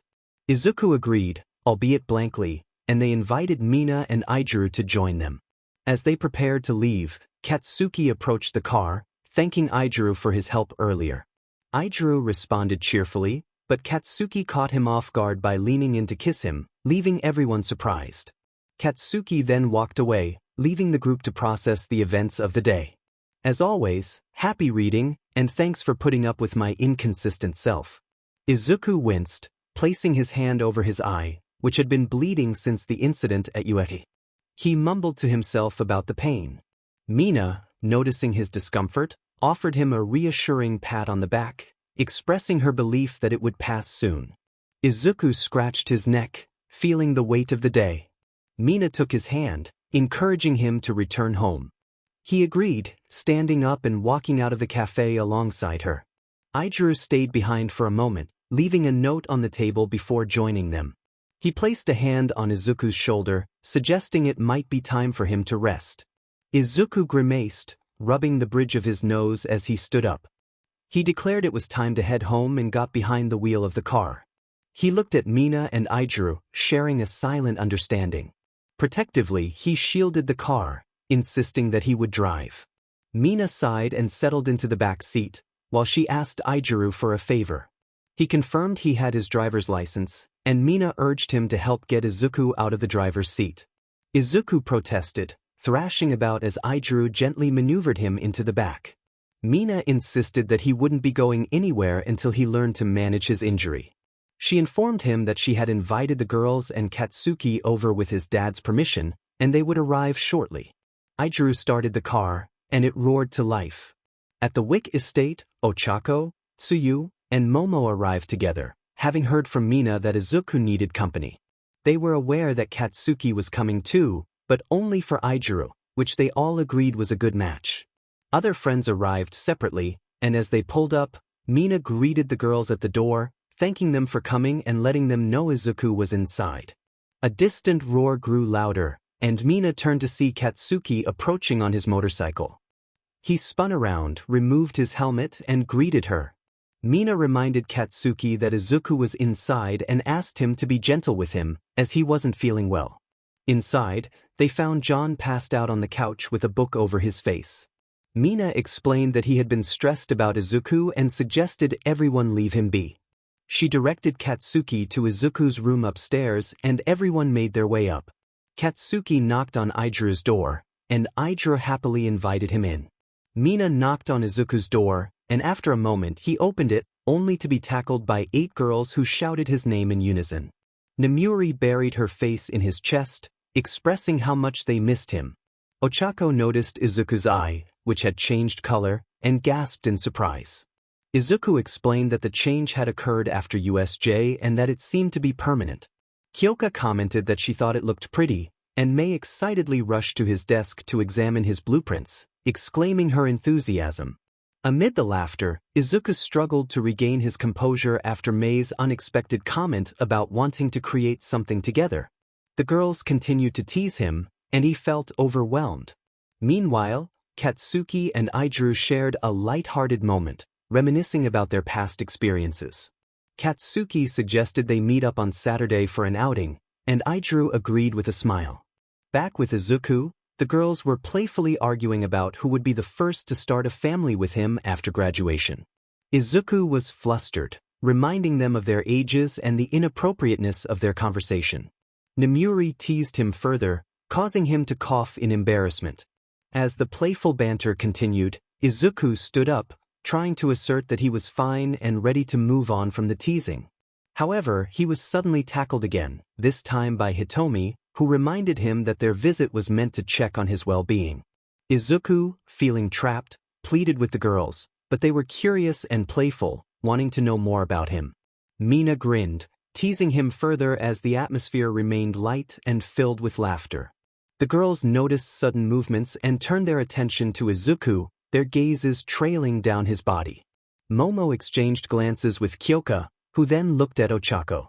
Namuri suddenly pushed Ochako forward, exclaiming that it was time to act. Tsuyu extended her tongue, swiftly removing Izuku's belt. Izuku pleaded for them to stop, but his cries went unheard as the girls leaned in closer, their eyes fixed on him. 𝐾𝐿 playfully bit Izuku's ear, causing him to shudder. Mei then pulled down his boxers, prompting Izuku to cover his face in embarrassment as he blushed deeply. The girls gasped collectively at the sight before them. Namuri leaned closer, commenting on Izuku's physique with surprise. Izuku, feeling overwhelmed, managed to break free from his restraints and quickly pulled his boxers back up, flipping backward onto his hands to grab his breaths. He took a deep breath, feeling the weight of the moment. He expressed his affection for the girls but requested they hold back. Izuku decided to step outside for a moment, leaving the room. Tsuyu turned to Mina, questioning if things had gone too far. Meanwhile, Izuku revved up his motorcycle, feeling exhilarated as he sped out of the garage. He relished the ride, patting the side of his bike as he zoomed forward. As he approached a crosswalk, he slowed down, waiting for the light to change. His attention shifted when he noticed a girl crossing the street, engrossed in her phone. Suddenly, a blaring horn snapped him back to reality. A semi-truck was barreling toward the girl, and Izuku realized he needed to act quickly. He sped off his bike, racing toward her just as she turned to see the approaching danger. He shouted a warning, and the girl's eyes widened in panic. In a split second, Izuku reached her, wrapping an arm around her just as the truck came to a halt, the impact echoing around them. Feeling a rush of emotions, the girl began to sob as Izuku helped her to the side of the road, assuring her he would return. She nodded, still shaken. Izuku approached the semi-truck, attempting to open the door but finding it jammed. He decided to force it open, using his strength to rip the door off its hinges. He asked the driver if he was okay and helped him out of the vehicle. The driver expressed his gratitude, explaining that his brakes had failed. As the police arrived, their sirens blaring, officers surrounded the scene with their weapons drawn. One officer commanded Izuku to kneel, accusing him of illegal quirk usage. Izuku scoffed, glancing at the truck driver, and remarked that he was eager for an apology from the officers. The driver questioned Izuku's actions, to which Izuku revealed his metal arms and scarred body, explaining that his quirk didn't physically affect anything. He confidently addressed the officers, asserting that he hadn't used his quirk at all. An officer sneered at him as he placed quirk-canceling 𝐒𝐮𝐬𝐲𝐿 on Izuku's wrists. A voice broke through the crowd, and Izuku recognized Police Chief Yamamoto. The chief accused him of illegal quirk usage, but Izuku countered with a smile, revealing his prosthetics. He explained that he hadn't used his quirk and challenged the officers to check the dashcam footage. As he walked away, he left the officers in disbelief. 𝐒𝐮𝐬, who had just experienced a life-threatening moment, reflected on her regrets. She had been saved by Izuku, who had appeared just in time, his striking features etched in her memory. As she processed the event, Izuku approached her, sitting down beside her and expressing his sympathy for her ordeal. She thanked him for saving her, and he reassured her that it was no trouble at all. Izuku grinned, revealing his trademark smile, embodying the spirit of a true hero. 𝐒𝐮𝐬's heart skipped a beat as she nodded in agreement. She offered to take him out to get a new shirt, realizing he was shirtless. A blush crept across her cheeks as she thought to herself how attractive he looked. 𝐒𝐮𝐬 found herself in a bit of a dilemma. She had mentioned wanting to buy Izuku a new shirt, but she was uncertain about how he would react. She suggested going to the mall, and Izuku agreed, saying he would need to check with his father first but didn't think it would be an issue. He added that he wouldn't be able to enter without a shirt, scratching the back of his head in embarrassment. 𝐒𝐮𝐬's excitement bubbled over as she declared that she could buy him a cool new shirt. Izuku, slightly confused by her slang, hopped onto his bike and waved for her to join him. He called John to explain the situation, but John teased him about adding to his ℔. Izuku protested, insisting that he had only helped 𝐒𝐮𝐬 after an accident and that he had just met her. As they arrived at the mall, 𝐒𝐮𝐬 pointed out the storefront, and Izuku nodded, heading to a nearby bench to call Mina. He apologized for not being home yet and promised to explain later. Mina, having seen the news about Izuku's heroic act, playfully teased him about making them worry. After hanging up, 𝐒𝐮𝐬 approached him with a bag, revealing a t-shirt that simply read, "T-shirt." Izuku thanked her and put it on, only to realize it was a bit snug, accentuating his physique. 𝐒𝐮𝐬, holding her hand to her nose, explained that she had a nosebleed. Izuku offered to help her with some supplies at home. They hopped back on his bike, and Izuku revved the engine as they sped down the road. Upon arriving at his garage, he quickly rushed inside and returned with tissues and ice, helping 𝐒𝐮𝐬 clean up. Just then, Mina burst through the door, excitedly announcing that 𝐒𝐮𝐬 was now part of Izuku's group of friends, which left 𝐒𝐮𝐬 confused. Mina called out to the other girls, who shyly emerged from the house. One girl with purple spiked hair instructed the others to close and lock the doors. Mina playfully declared that Izuku would have to take each of their virginities that night, including 𝐒𝐮𝐬's, causing both of them to blush intensely. Meanwhile, 𝐒𝐬 and Katsuki were playing a video game when 𝐒𝐬 thought he heard Izuku scream. Katsuki urged him to focus on the game, celebrating his victory. Back with Izuku, he was in disbelief at Mina's declaration, expressing his concerns about not having protection and their ages. Momo, however, assured him it wouldn't be a problem and created a box filled with LTX rolls, reminding everyone of her quirk. As the girls playfully pulled Izuku closer, he protested, insisting they should find a more appropriate place. In a flurry of excitement, he tried to escape, but in his haste, he tripped and hit his head, losing consciousness.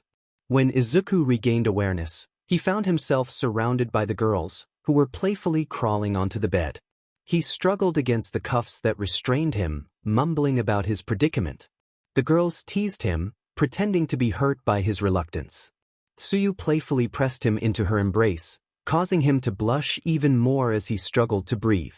Izuku's heart raced as he realized the situation he was in, surrounded by his friends, each eager to show their affection in their own playful way. Toru clung to Izuku's arm, while Hitomi grabbed his other arm. Ochako, with a mischievous grin, teased that they were missing out on the real fun. As she playfully tugged at the hem of Izuku's clothing, he felt a wave of panic wash over him. He thought to himself that there was no way to escape this situation. Momo and Cammy joined in, pulling at his waistband alongside Ochako. The girls gazed in awe at what they had uncovered, and Izuku's face turned a deep shade of crimson. He mumbled that there wasn't anything particularly special about it, but Nemuri, with enthusiasm, insisted otherwise, declaring it impressive. Cammy mustered up the courage to express her feelings for him. Hitomi took Izuku's hand and guided it gently, encouraging him to feel closer to her. Cammy leaned in, sharing a tender moment with him as she held his face. Toru took his other hand and led it to a more NTMB area, creating a sense of connection. She shivered with excitement. Ochako joined in, playfully teasing him, making him gasp in surprise. Izuku felt a wave of surprise wash over him as he struggled to contain his emotions. He experienced an overwhelming sensation that made him arch his back. Nemuri, sensing his reaction, felt a rush of excitement. Turned around, catching Izuku off guard, and prepared for their next step. With a playful tone, she announced her intention to take their relationship further. As she lowered herself onto him, Izuku felt a mix of warmth and intensity. Nemuri leaned forward, embracing the moment, while Izuku noticed a hint of concern. He realized that this was a significant step for both of them. With determination in her eyes, Nemuri expressed her eagerness for more, and she began to move rhythmically. The atmosphere shifted as the other girls observed, their expressions revealing a mix of curiosity and longing. Tsuyu, feeling inspired, decided to join in, seeking her own moment of connection. She approached Izuku, expressing her longing for his attention. Izuku, feeling a sense of responsibility, responded to her request, surprising her with his gentle touch. Tsuyu shivered with delight, her enjoyment evident. The other girls, noticing the interaction, felt a spark of jealousy and excitement. They began to express their own wishes, eager for Izuku's attention. Mina and Cammy, in particular, sought to share in the experience, guiding his hands with anticipation.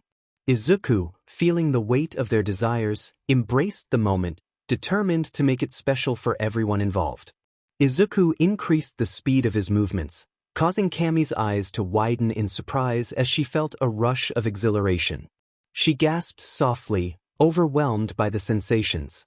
Izuku thought to himself that he had made progress as he turned his attention to Tsuyu. She leaned forward, caught up in the moment. As Tsuyu experienced her own wave of pleasure, Toru approached him, her presence felt even though she was invisible. She playfully asked if he could make her feel good too. Izuku nodded, responding to her request with enthusiasm. Suddenly, Nemuri's body went rigid, and she expressed her joy loudly. Izuku closed his eyes tightly, feeling a surge of energy himself. Afterward, Nemuri slowly withdrew, taking care of things discreetly. She teased him, mentioning that he had more to accomplish, before lying down next to him and drifting off to sleep. Ochako gently placed her fingers on Nemuri, helping her settle onto a futon nearby. Momo then declared that she was next, eagerly approaching Izuku. As she engaged with him, she felt a mix of sensations, expressing her delight. Izuku, feeling the excitement, continued to move with purpose, causing Momo to react with joy. He reflected on the progress he had made with the others who were now peacefully resting. As he prepared to engage with Mina, he noticed her captivated gaze, admiring his physique.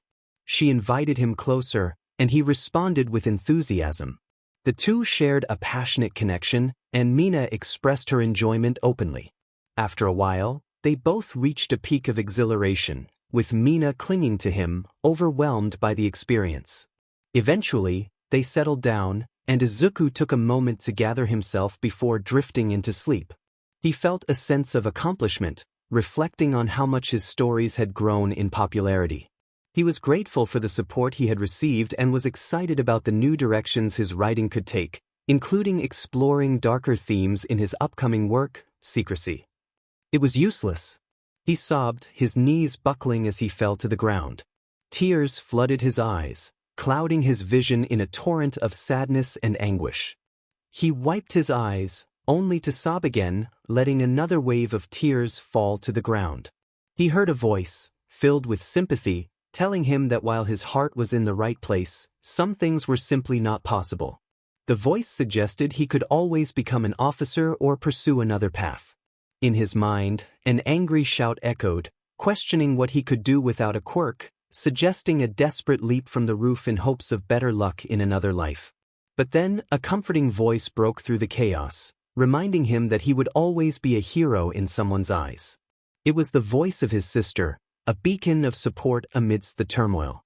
With determination, he willed himself to his feet, shakily reaching for a wall to lean on. He dragged himself up, ignoring the throbbing pain in his wrists. A small object slipped from his hand, clattering to the ground, leaving a mark on the checkered tile. Izuku grabbed the counter, hoisting himself upright. He looked in the mirror, feeling a sense of numbness wash over him. A grin began to form on his lips. He chuckled, letting the water run down his hands in the sink. His giggles grew, turning into wild laughter as he bent back, his neck angled at an odd view. He arched his back, howling with mirth. Gradually, he began to calm down, his thoughts fading to a singular line that repeated itself in his mind. The voice echoed, urging him to embrace his pain and make others experience what he had endured. He was to show no mercy as they had shown him none, to tear apart the unjust society and create a new utopia. The wounds on his wrists began to bubble, catching his attention. A man leaned against the doorframe behind him, a smirk on his face. He welcomed Midoriya Izuku to the League of Villains, expressing confidence that he would be perfect for the role. Izuku's nostrils flared as he scribbled down notes in his memo. He closed his eyes for a moment, yearning to escape his room and do something, anything other than studying. He sighed, feeling the weight of boredom settle over him. He recalled the homework that Aizawa had assigned the night before. Aizawa had informed the class that if they wanted to graduate as pro-heroes, they needed to study crime patterns from the last decade and analyze frequent patterns in crime. Mina had gasped, deflating like a balloon, while 𝐒𝐬𝐬 reassured her that Izuku would help her out. Izuku had offered to assist but made it clear he wouldn't simply give away the answers. After finishing his notes, he skimmed over them again, feeling a mix of frustration and determination. He thought about how Mina had turned him into a tutor with just a few sentences and grumbled about Aizawa needing to pay him for doing his job. A knock at his door jolted him from his thoughts. A voice called out, asking if he was there. He responded, inviting the person in. The door creaked open to reveal Mina and 𝐾𝐞𝐭. 𝐾𝐾𝐭 asked if he could help her with math, mentioning that quadratic functions were proving to be a challenge. Izuku smiled, ready to assist. Mina eagerly joined in, asking for help as well. He welcomed them both into his room. For the next hour, the trio worked on algebra, diligently tackling their homework. Izuku pointed at an equation, explaining it in a way that made sense to them. They collaborated, each contributing to the problem-solving process. As they progressed, Izuku encouraged them, celebrating their successes. After a moment of silence, Izuku smiled, declaring that they had finished their math homework. 𝐾𝐾𝐭 threw her arms up in triumph, expressing her gratitude and excitement. In her enthusiasm, she playfully tackled Izuku to the ground, thanking him for his help. Mina, not wanting to be left out, joined in, playfully demanding her own acknowledgement. Izuku, feeling the need to make some modifications to his arm, ushered them out of his room, promising to be ready in 30 minutes. Once alone, he began his work, pulling off his arm and attaching a spare. He gathered his tools, turning on his surround sound speakers to set the mood. As the music began to play, Izuku felt energized, the rhythm compelling him to drum along as he focused on his task. The first verse of the song filled the room, driving him to work with renewed vigor. Izuku returned to his work, syncing with the lyrics of the song playing in the background. He prepared for the drop, feeling the energy surge through him as he focused on his arm. He sang along, fully immersed in the rhythm, while diligently working on his mechanical arm. With each note, he felt more connected to the music, letting it guide his movements. As he continued, he pushed himself away from the desk, contemplating his next song choice. He thought aloud, requesting the AI to play a specific track, and soon the intro began. Izuku resumed his task, spinning a screwdriver in his hand, lost in the music. A knock at the door interrupted his concentration. He responded, curious about who it was. It was his father, calling him down for dinner. Surprised, Izuku quickly finished his work, opening the door and sniffing the air, puzzled by the lack of smoke. His father explained that he had been busy in his room for hours, working on his arm, while he had prepared dinner. Izuku expressed his astonishment at his father's cooking skills, which prompted a fiery reaction from him. Just then, a book flew through the air, hitting his father in the back of the head, causing him to turn around in surprise. Another family member reminded him to watch his language, and he quickly complied, returning to his cooking. Izuku chuckled as he helped set the table, placing down utensils while his father skillfully arranged the food on the plates. The group gathered around the table, expressing gratitude for the meal before diving in. After dinner, they all thanked each other and began to clean up. The group was assigned dish duty, and while Izuku was eager to help, his father begrudgingly got to work. They raced to finish the task, their competitive spirits igniting a playful rivalry. Once the dishes were done, Izuku teased his father about doing most of the work, which led to a calm but intense response from him about seeking revenge at school the next day. After saying their goodbyes, Izuku watched as his father left, waving back at a friend through the window. As night fell, Izuku continued his workout, lifting weights and focusing on his training. Suddenly, Mina appeared at the doorway, catching his attention. She admired him, and as they chatted, she made a bold suggestion that caught him off guard. Izuku dropped the weights in surprise, alarmed by her unexpected comment. He quickly clarified that he was just working out, trying to prepare for school. Mina playfully insisted on her desires, but Izuku reminded her of the current month and its implications, leading to a humorous realization on her part. With the conversation lightening the mood, they continued their banter, both aware of the challenges ahead as they prepared for the return to school. Izuku was certain that all the guys were participating in the challenge as well. He pulled himself up and walked toward the door. Mina, puffing her cheeks in disbelief, exclaimed that the challenge was only for those who were inexperienced online. Izuku teased her, claiming that he must be one of those inexperienced ones, and winked playfully. Mina, not having any of it, insisted that he was not telling the truth, asserting that he had experience and could not hide it. Izuku's teasing expression faded as he tilted his head in confusion, asking what that term meant. Mina's jaw dropped in surprise as she stared at him, then she laughed and tackled him, calling him adorable. She insisted that he needed to see something and urged him to follow her to her room. As they made their way upstairs, they passed John, who raised an eyebrow at them. Izuku clarified that it was nothing inappropriate and that Mina just wanted to show him something, adding that it was a special month. John chuckled and shrugged, teasingly calling Izuku "pretty boy" as he walked away. Mina opened her door and pulled Izuku inside, sitting him down on her bed. He still looked perplexed as she grabbed her laptop and joined him on the bed. With a playful grin, she booted up her computer. Izuku, still confused, asked her what that term meant, expressing his concern about her giggling. Mina assured him that he would see soon enough and pressed the play button. Suddenly, the room was filled with unexpected sounds, causing Izuku to back away in shock. He slammed the laptop shut, questioning why people recorded such things. Mina, unfazed, joked about wanting to experience something similar with him. Izuku, maintaining his playful demeanor, declined for the moment and stood up to leave. However, he paused and called out to Mina. When she turned to see what was happening, he surprised her with a kiss, holding her close for a brief moment before pulling away. He told her that she would have to wait until December for anything more. As he gently closed the door behind him, Mina's knees buckled, and she fell to the floor, contemplating her feelings. She thought to herself that she was determined to pursue Izuku. A shiver ran down the spines of the other girls as they sensed something had shifted. They all shared a similar thought, wondering about their feelings for Izuku and what the future held for them. Izuku kept his mouth shut, trying hard not to burst out laughing. Aizawa had come in for homeroom, unaware of a SRP of toilet paper stuck underneath his shoe. Izuku clasped his hands over his mouth, cracking his pencil as Aizawa announced their next assignments. Katsuki, sitting in front of him, whispered a question about Izuku's laughter. Izuku pointed out Aizawa's shoe, and Katsuki's eyes widened as he noticed the toilet paper, causing him to snap his pencil in half, nearly in tears. Aizawa, still facing the board, asked if there was something they wanted to share. In perfect synchrony, both boys responded, pointing out the shoe. Aizawa turned to face them, and Izuku couldn't hold back any longer, falling out of his chair in laughter. Katsuki leaned back, laughing and crying. Aizawa looked down at his shoe and decided to turn the tables.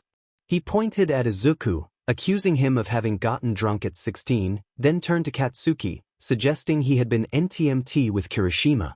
The entire class froze, and Ida immediately stood up, marching over to the two, who were already red in the face, and began scolding them for their unprofessional behavior.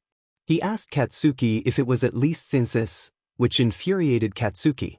In his defense, Izuku explained that he had been drinking to numb the pain from blisters on his hands while working. Hanta face-bombed, snickering, and remarked that it didn't change the fact that they were both foolish. Izuku nodded in agreement, while Katsuki was not pleased with the situation. After class, Izuku and Katsuki faced each other in Gym Gamma. Izuku asked if they were going to fight without quirks, and Katsuki nodded, his glare unwavering.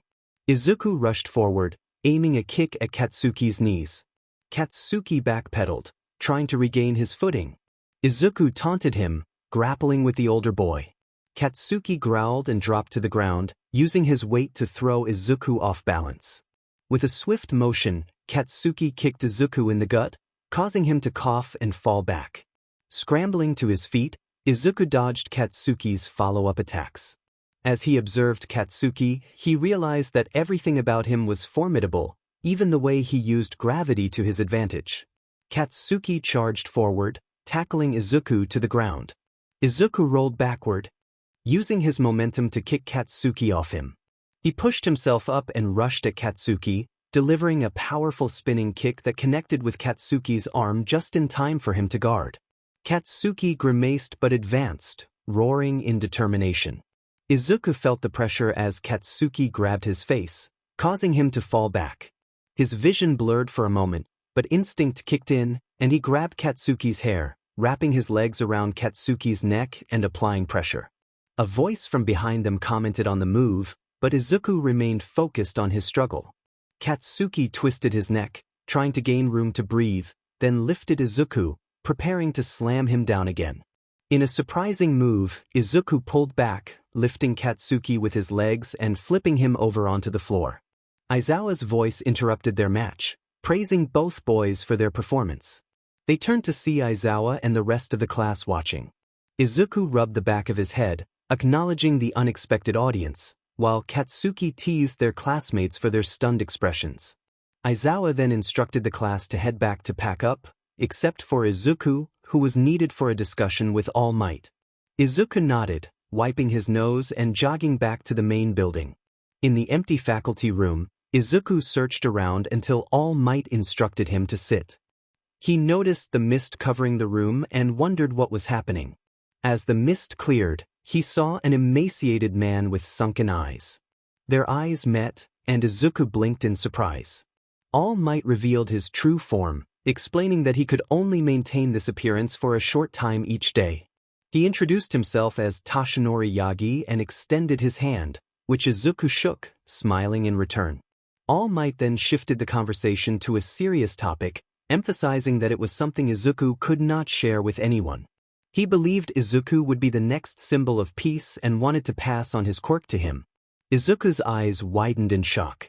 When he asked why he was chosen, All Might recounted how Izuku had sacrificed himself during the sludge incident to save others when no one else would. He had recognized Izuku's bravery and determination. Izuku confirmed his actions, and All Might solemnly extended his hand, a glowing light emanating from his palm as he spoke the words, "One for all." Izuku stared, reaching out slightly, but All Might retracted his hand, explaining there were important details to understand about the quirk. Izuku adjusted himself in his seat, listening intently as All Might elaborated on the nature of One for All, explaining that it was a combination of two quirks and the power passed down from one user to another, accumulating strength with each successor. He was the biological brother of All for One, a supervillain capable of devastating entire cities with a mere gesture. Izuku froze in place, absorbing the weight of the revelation. The first user had appeared to be quirkless, prompting his brother to implant a quirk into him out of misguided compassion.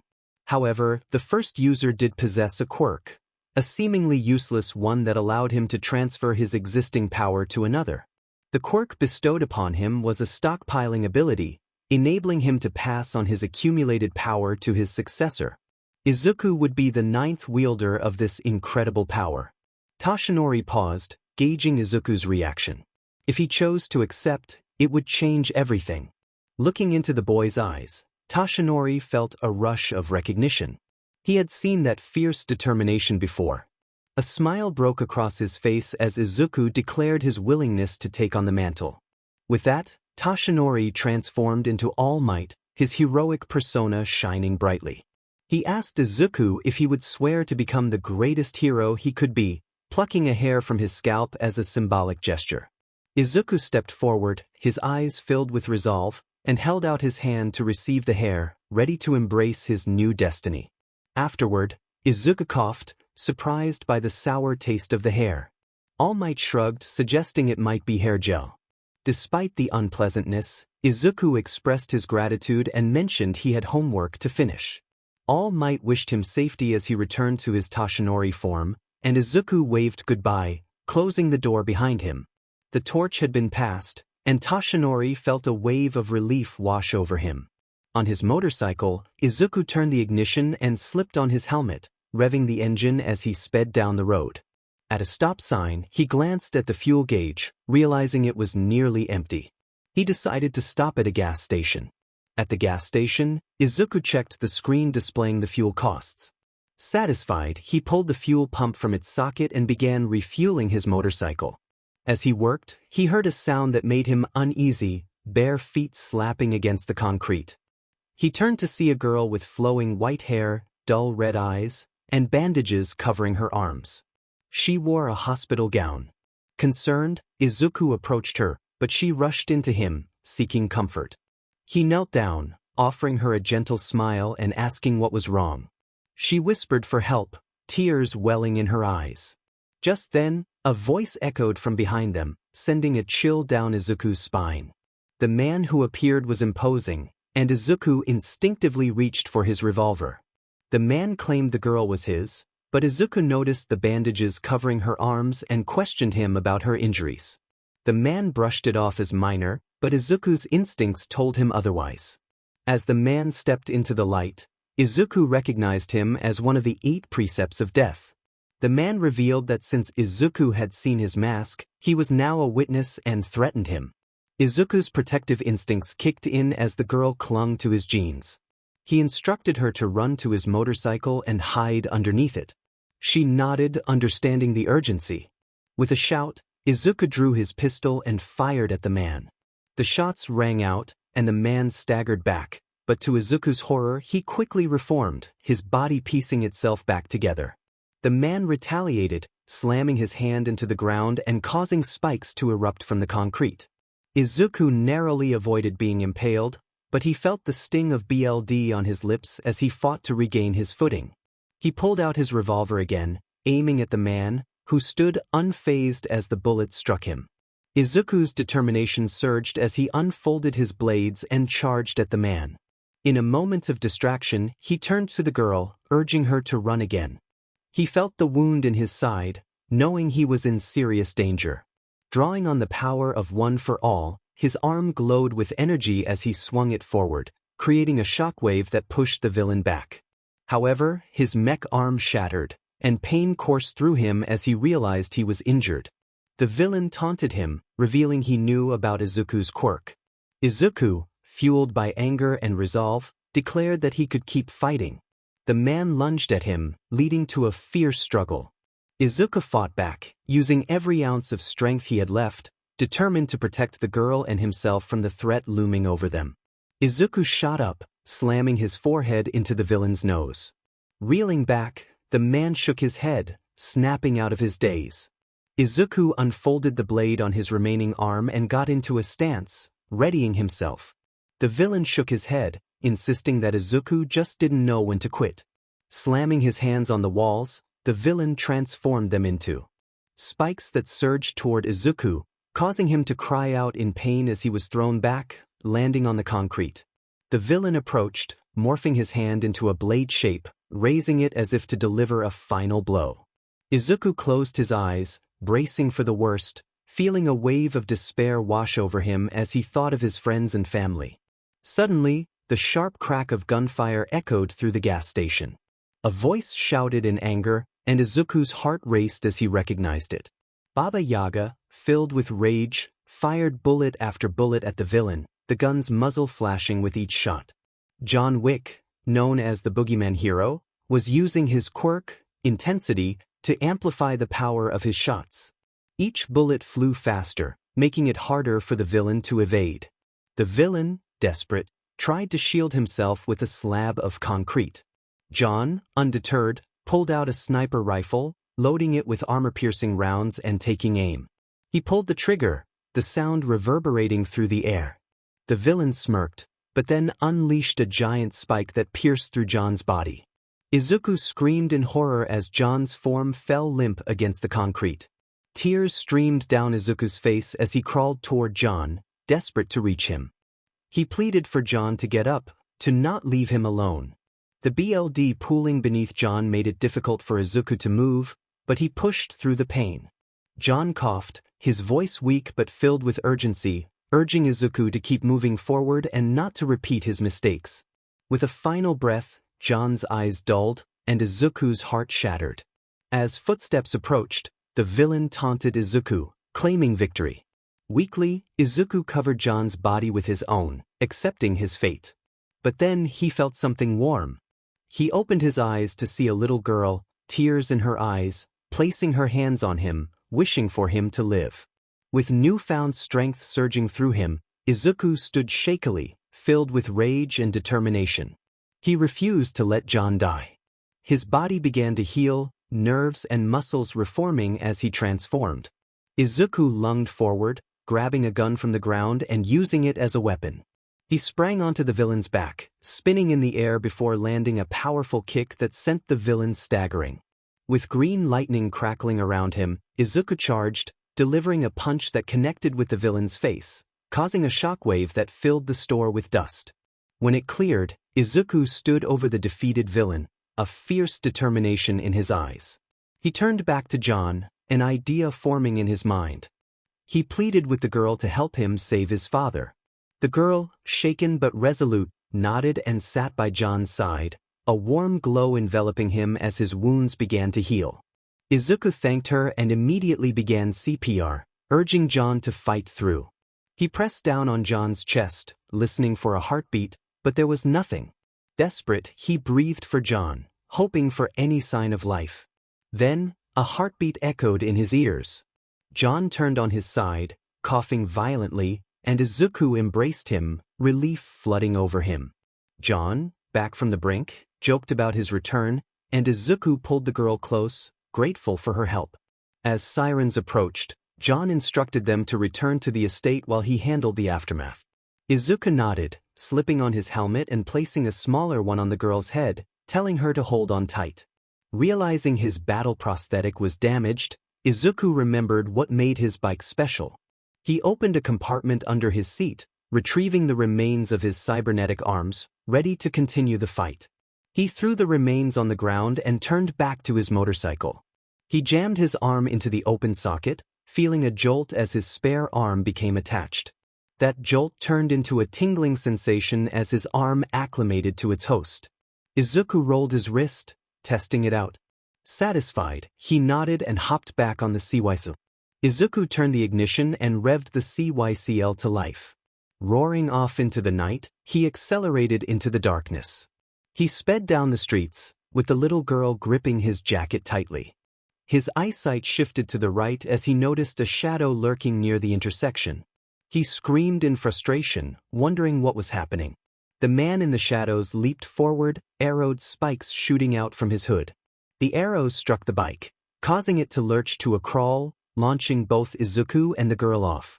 Izuku grabbed the girl, jumping off the bike. He braced her neck, holding her in his arms as the wind roared in their ears. They made contact with the concrete ground, and he turned to face her, preventing her from hitting the ground. Their rolling slowly began to halt. The man approached, his voice dripping with menace as he spoke about the girl. Izuku's hand immediately shot over to the little girl, who was crying. She sobbed, questioning why he was going so far to save someone like her. A chill went up Izuku's spine. His lip quivered for a moment, but he shook it off and forced a grin to slide across his face, preparing to stave off another attack. He declared that he would save her, swearing that she wouldn't have to cry anymore. Emerald green lightning began to crackle at his fingertips as he readied himself. The villain raged, questioning Izuku's understanding of the overwhelming odds he faced. Izuku shouted back, asserting that he had defeated their leader himself. With a burst of speed, he shot forward, barely visible as a blur. Activating his power, Izuku maneuvered around the villain, swinging towards the back of his head. The villain barely dodged, tumbling backward and gritting his teeth beneath his mask as he shouted for his allies to cover him. Two imposing figures landed in front of the villain. Izuku quickly positioned himself in front of the girl again. One of the newcomers recognized Izuku as the one who had defeated Overhaul and expressed admiration. The smaller man charged forward, slamming into Izuku. Izuku grunted as his metal arm pushed back against the giant's steel-plated fist. He twisted, ensuring he stayed out of the Goliath's reach. He visualized the power coursing through him, recalling the time he had used all of All Might's strength and had to learn to regulate it. As Rappa's fist came dangerously close, an idea struck him. If he could find a way to restrict his power supply while still drawing from it, he could effectively use a portion of One for All. Green lightning flickered between his fingers again, and he rushed forward, slamming his metal palm onto the larger man's stomach. He pushed forward, stretching his cybernetic fingers. With a powerful shout, he unleashed a concussive blast, creating a shockwave that sent Rappa flying back. The force of the impact caused Rappa to grunt as he slid across the concrete. Rappa, undeterred, grinned under his mask and attacked Izuku again. The blows connected with Izuku's body, causing his knees to buckle. He spat out BLD but readied himself once more. A nervous grin spread across his face as he grabbed at the concrete beneath him. Green lightning crackled around him. He prepared for the next attack, momentarily distracted by the girl. Apologizing for his language, he smiled and clapped his hands together. With a burst of energy, he blasted away, the air sparking around him as a green trail of lightning followed his movement. He raised his leg above his head, spinning to gain momentum before unleashing a kick that connected with Rappa's forearm, which was guarding his face. Izuku grunted, forcing his legs down and breaching Rappa's defenses. Just as his heel crashed into Rappa's nose, the villain crumpled, unconscious. The remaining villain shouted in anger, surprised by Izuku's strength. Chrono stood still, extending his arrows, which burst all around Izuku. He focused, recalling his training as he flipped over the arrows. Four more shot in his direction, and he dodged two of them. Hearing a cry, his eyes widened in alarm as Chrono's arrows struck the girl. He bounded back, grabbing her and rushing away. A distant bright purple bolt of lightning struck the ground, causing a shockwave to ripple across the neighborhood. Izuku's attention snapped to the direction of the blast, realizing it was where the gas station had been. He thought about the two people he knew capable of such power, All Might and Overhaul, only to be interrupted by a discolored fist blasting towards him. He barely had time to cover the girl before the fist struck him, sending him flying back to the ground. The impact was jarring and he felt his ribs crack. As he screamed in pain, a soft glow around him reminded him that he was still carrying the girl. His ribs healed, and he managed to stabilize himself as he fell to the ground, coughing slightly. He wished he could stall for more time. As he landed roughly, he felt his ankle crack, but Aries' quirk healed it before the pain could register. Overhaul landed in front of him, demanding the girl back and questioning Izuku's worthiness to possess her. Izuku roared in response, furious at the villain's objectification of the girl. With determination, he propelled himself forward, blasting a hole through Overhaul. The villain groaned but quickly pressed his hand against his skin, tearing it apart and reforming his shape. Overhaul called for his allies to lend him their strength, and the three complied, grabbing hold of him as the battle continued. Then, cracks formed across their body as they ripped apart, constructing a monstrous figure right in front of Izuku and Aries' eyes. Izuku watched in horror, feeling a chill run down his spine. A familiar voice shouted from behind him, urging him to take action. Izuku turned sharply, recognizing the figure that blasted toward the rampaging villain. Katsuki charged in, engaging Overhaul with fierce determination. He shouted a battle cry, rocketing toward Overhaul's enormous form. With a powerful motion, Katsuki reared his hand back, his palm glistening with sweat. He unleashed a tremendous explosion that lit up the night sky, sending shockwaves through the suburban landscape. Trees bent and some snapped under the force. Overhaul recoiled from the impact, and Izuku seized the moment, grabbing Eri and sprinting toward his motorcycle. The villain's voice echoed with malice, revealing his intentions to exploit Eri's unique abilities. Izuku stopped, turning back to confront Overhaul directly. He declared the value of Eri's life, emphasizing her humanity and innocence, and hurled a punch that connected with Overhaul's jaw. The villain shrugged off the blow, reconstructing his face with a sinister grin. Izuku shouted a warning to Katsuki, urging him to stay cautious. Katsuki felt a sudden jolt of pain in his palms, causing him to deactivate his quirk. Overhaul targeted him, launching tendrils made of concrete that shot toward Katsuki, who widened his eyes in alarm. Izuku kicked a tendril, causing it to crumble, and used the others to propel himself closer to Overhaul. He prepared another punch, activating one for all at full power. With a fierce determination, he unleashed a devastating blow that sent Chisaki reeling back, his frustration growing. Izuku called out to Katsuki, passing Eri to him despite Katsuki's protests. Katsuki quickly assessed the situation and decided to get Eri to safety. He assured her that she was not a burden but a victim of circumstances, encouraging her to hold onto her innocence. With a determined expression, he ruffled her hair and set off toward Deku's house, where they would find safety. As Katsuki raced toward the mansion, he shouted for 𝐼𝐬, who emerged from the front doors, ready to help. Eri, still in tears, questioned why anyone would risk so much for her. Katsuki knelt to her level, reassuring her of her worth and urging her to smile. Meanwhile, Izuku continued to battle Overhaul, dodging his attacks and closing the distance. A gunshot rang out, followed by a shockwave that pushed back the villain. A voice called out, declaring that Overhaul would not harm Izuku again. Izuku turned to see a familiar hero stepping in to assist. With renewed vigor, Izuku charged toward Overhaul, dodging the villain's strikes. John fired again, creating an opening for Izuku to grab Overhaul's face and pull him away from his monstrous form. Izuku called for Katsuki, preparing for a final attack. Katsuki soared into the air, gathering his strength for a powerful blast. He unleashed his attack, tearing apart Overhaul's puppet body. Exhausted, Katsuki felt himself falling, but he was caught in strong arms. All Might, the #1 pro hero, expressed his apologies for arriving late. As Katsuki succumbed to fatigue, All Might checked his heartbeat and ensured he was stable before signaling for assistance.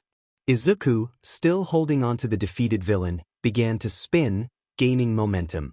With a determined twist, he hurled Overhaul to the ground, shattering the cement beneath them. Izuku landed safely, negating the impact with his cybernetic arm. All Might watched in awe, recognizing the young hero's incredible strength and resolve. Eri sat on a couch, sniffling and rubbing her eyes. Katsuki was sitting right beside her, doing his best to offer her a bowl of apple slices without calling for Deku or 𝐼𝐬𝐲's help. He urged her to look at him, trying to break the silence. Eri sobbed, wiping her eyes with her sleeve, only to have them wet again from another stream of tears. Katsuki's patience was wearing thin, and he was becoming increasingly concerned about frightening the little girl.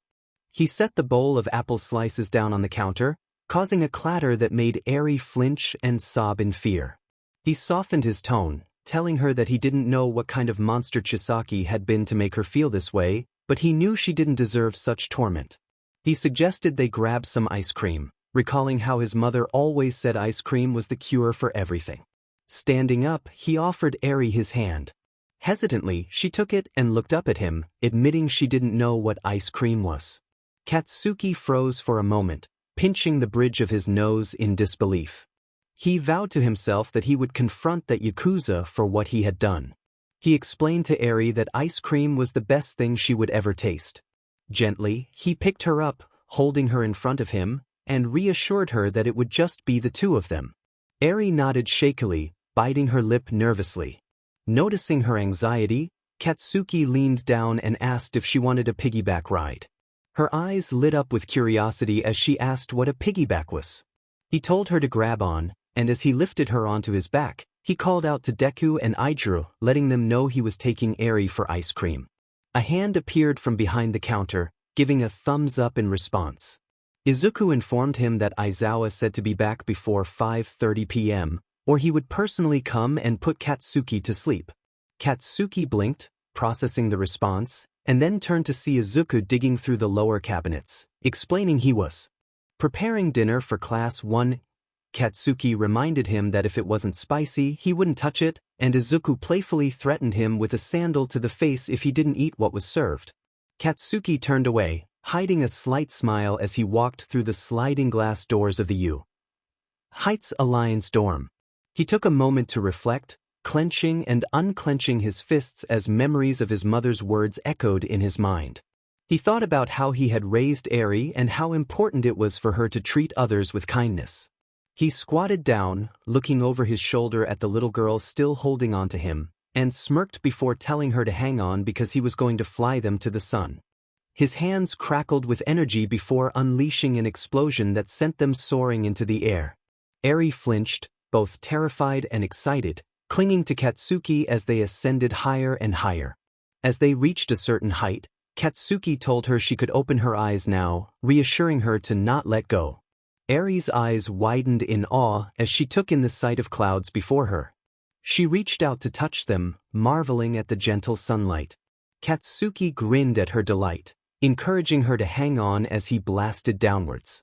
The wind roared in her ears, drowning out any other thoughts, but as they began to descend, the noise softened. When she opened her eyes again, Katsuki was hovering just above the ground, his hands sparkling occasionally. He lowered himself down, allowing Eri to touch the concrete. He welcomed her back to earth with a cheeky grin, and Eri giggled, hugging his arm in appreciation. Katsuki playfully warned her not to get used to it.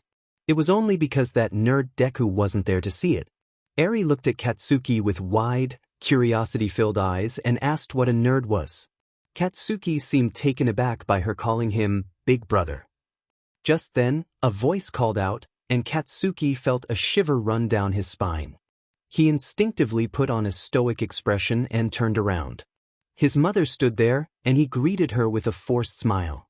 Eri turned to her, still holding Katsuki's hand, and asked who she was. Katsuki introduced Eri as his mom and explained that she would be staying with their class for early quirk training and rehabilitation.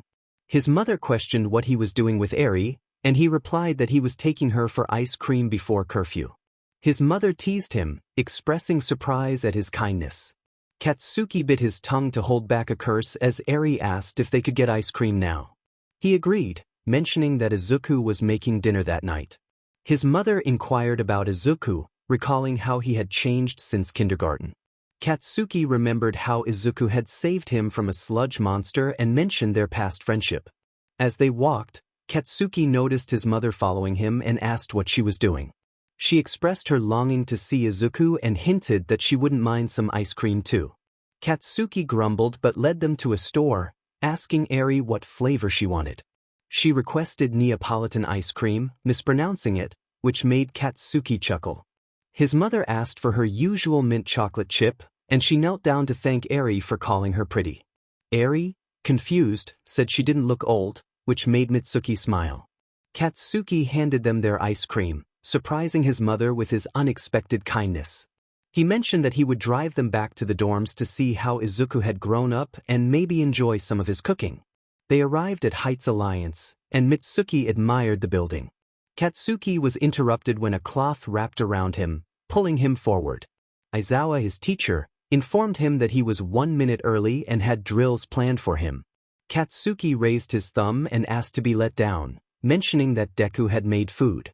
Aizawa turned to Mitsuki, who introduced herself as Katsuki's older sister. Katsuki coughed in surprise at the revelation. Mitsuki explained that she was there to see Izuku, who was the son of her best friend from high school.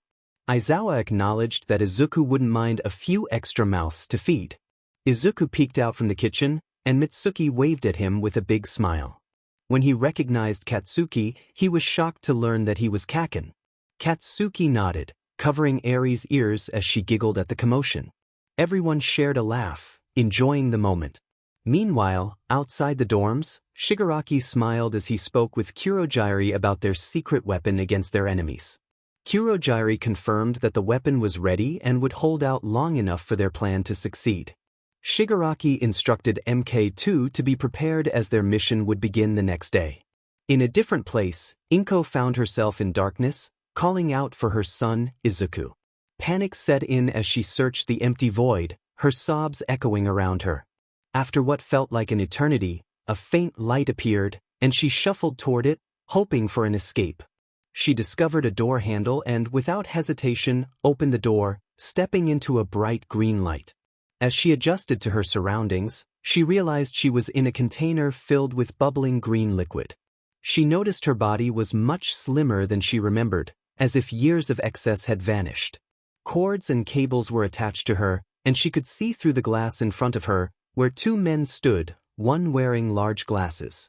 The other was a tall man in a black striped suit, with a mask and pipes covering his neck. The shorter one was laughing and raising his arms victoriously. He exclaimed that they had succeeded, and the man in black smiled beneath his mask, acknowledging their achievement. He asked Inko if she could hear him, to which she nodded groggily. He assured her that they would get her out of the tank in a couple of hours and instructed her to rest, as he had a job for her. Inko blinked slowly, her consciousness beginning to fade again, and her eyelids closed. With Izuku, a shiver ran up his spine as he looked around his dorm room in a panic. Everything appeared to be in order. His sheets were neatly organized, his bookshelf was finally clean, and he could see the wood on his desk after months of clutter. Upon closer inspection, he noticed a bulge underneath his covers. Standing up, he walked over and pulled the covers off, revealing Mei, who was sleeping curled into a ball.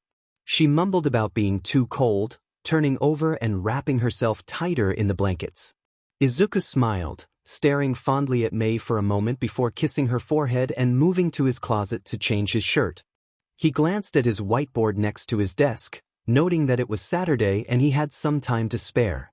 He shuffled over to the door and opened it, making his way down the dorm hall. Adjusting his cuffs, he entered the elevator, closing his eyes for a moment to listen to the mechanical whirring and clicking gears. When he heard the chime, he exited and walked through the kitchen, noticing Aizawa sleeping on the couch. With a smile, he poked Aizawa's cheek, teasing him about pretending to be asleep, knowing he struggled with insomnia.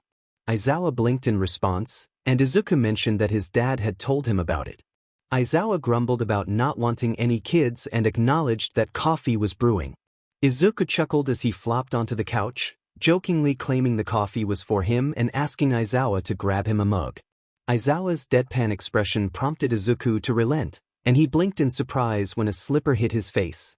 Izuku chuckled again, saying he was heading out to visit two very important people. Aizawa reminded him not to be late for curfew as Izuku waved goodbye and left the dorms.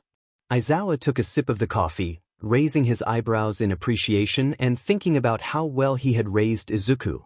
Another voice asked if there was any coffee left, and Aizawa directed them to check the pot. They discussed Izuku's potential as a hero and the need to keep him in line, with Aizawa grinning at the thought of introducing him to Mirio and the others. Meanwhile, Inko had been trailing her son for a while, confused about where he was headed. She watched as he entered the courtyard, kneeling in front of a small headstone to place some flowers down. Her enhanced hearing allowed her to easily pick up what he was saying.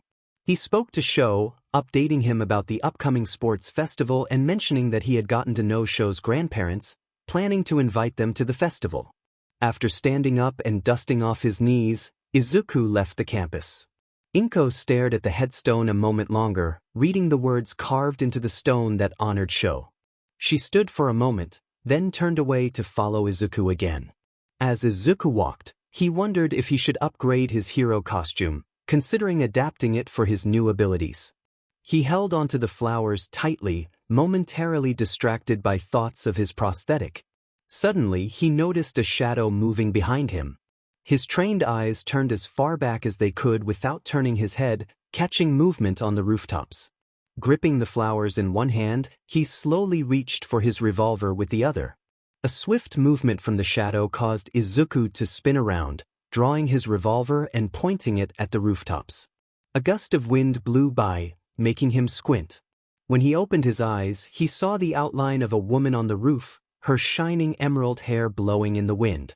Their eyes met, and for a moment he thought he recognized her. She looked scared. Before he could shout, she turned away and ran, leaping off the roof and disappearing into the distance. After standing there for a moment, Izuku lowered his gun and holstered it, glancing at the roses in his hand and cursing lightly, fearing he had damaged them.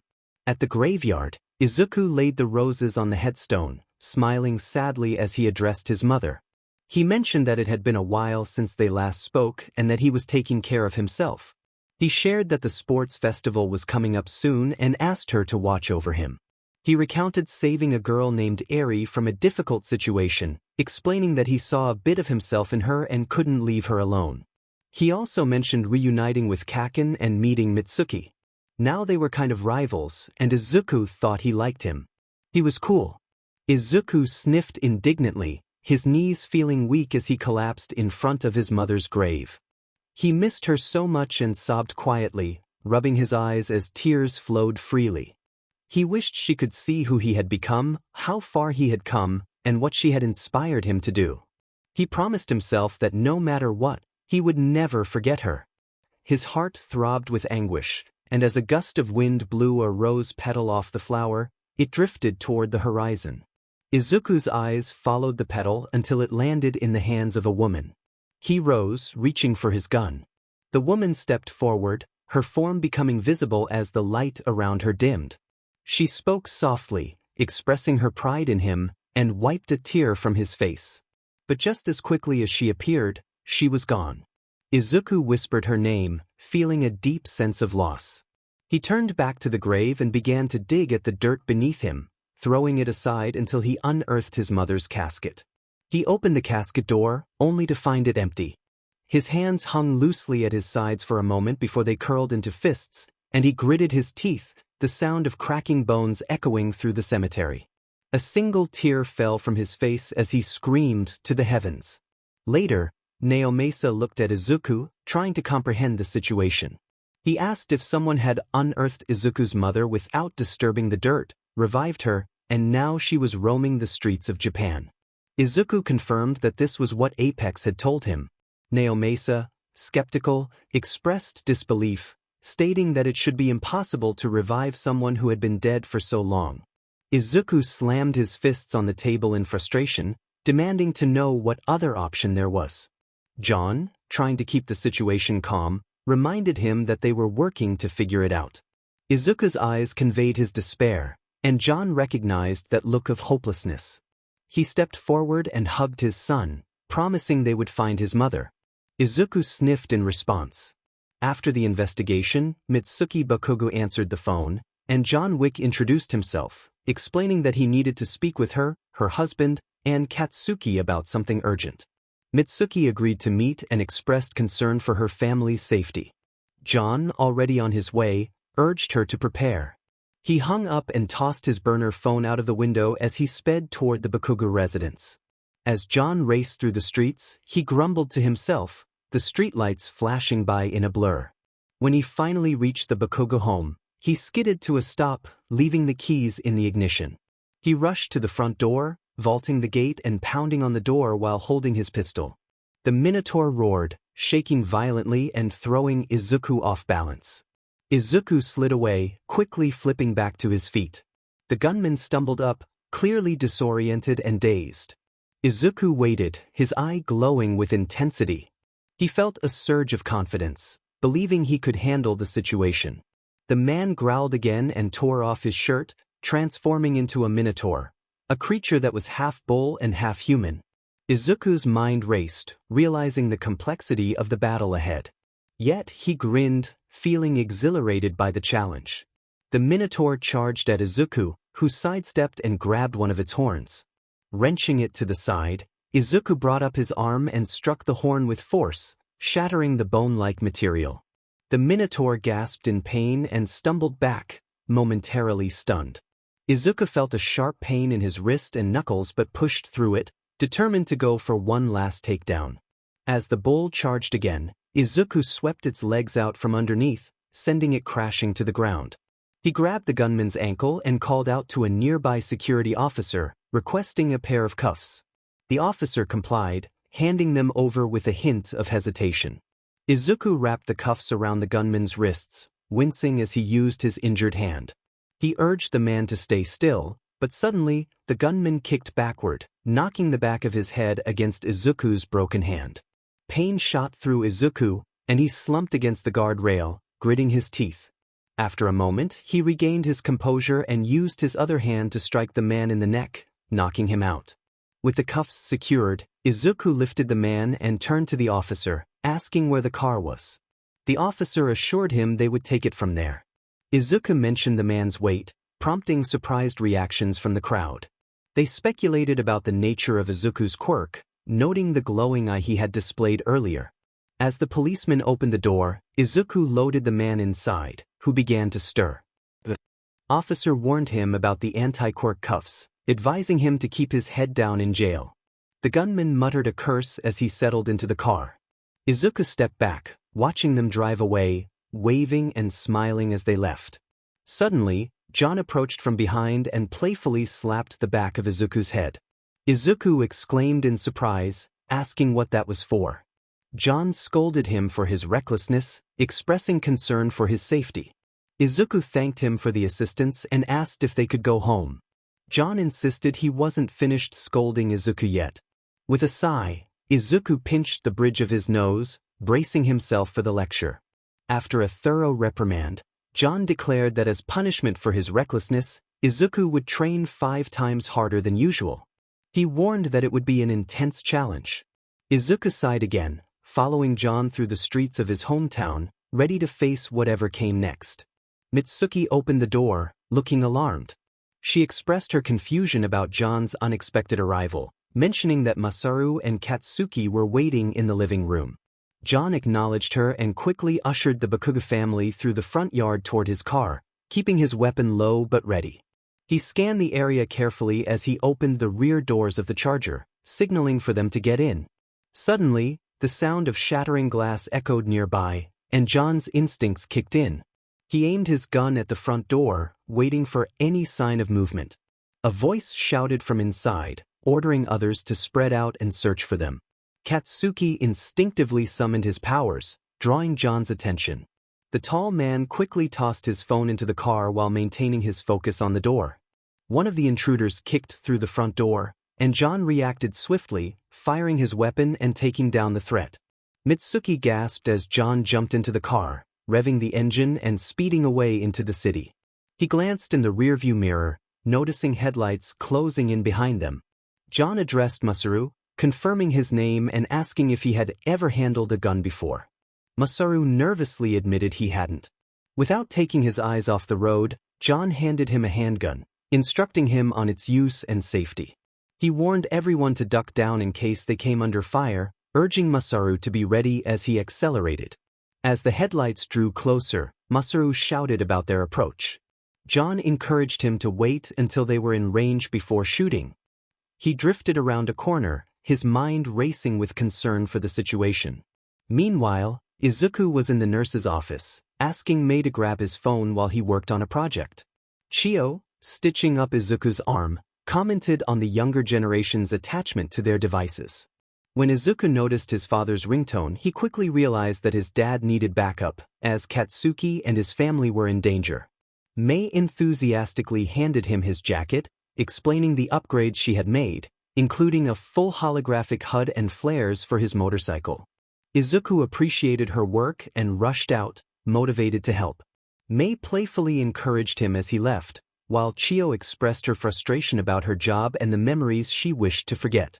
Outside, Izuku called for Aizawa, who groggily responded. Izuku explained the urgency of the situation, emphasizing that Katsuki was in trouble.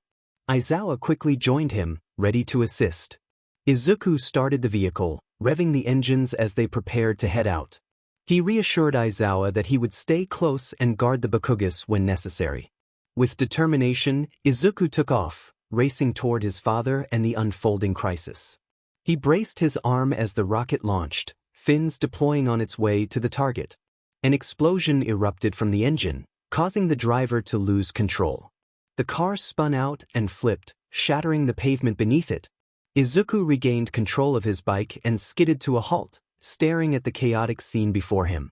He scratched his cheek, noting the damage. He dismounted the bike and jogged over to the flaming car. With a swift motion, he pried the door off its hinges and pulled the driver and passengers from the wreckage, tossing them to safety. As the flames engulfed the vehicle, Izuku worked to move the civilians away from the danger. John approached him, patting him on the shoulder, while Eraserhead landed nearby, rubbing his eyes. He remarked that perhaps he should have let Izuku handle it alone, as he seemed to have it under control. Izuku inquired about the Bakuga's safety, to which John reassured him that Masaru was receiving medical attention for a shoulder injury but was otherwise fine. He added that Mitsuki had developed a newfound interest in firearms, leaving Katsuki with yet another reason to be cautious around her.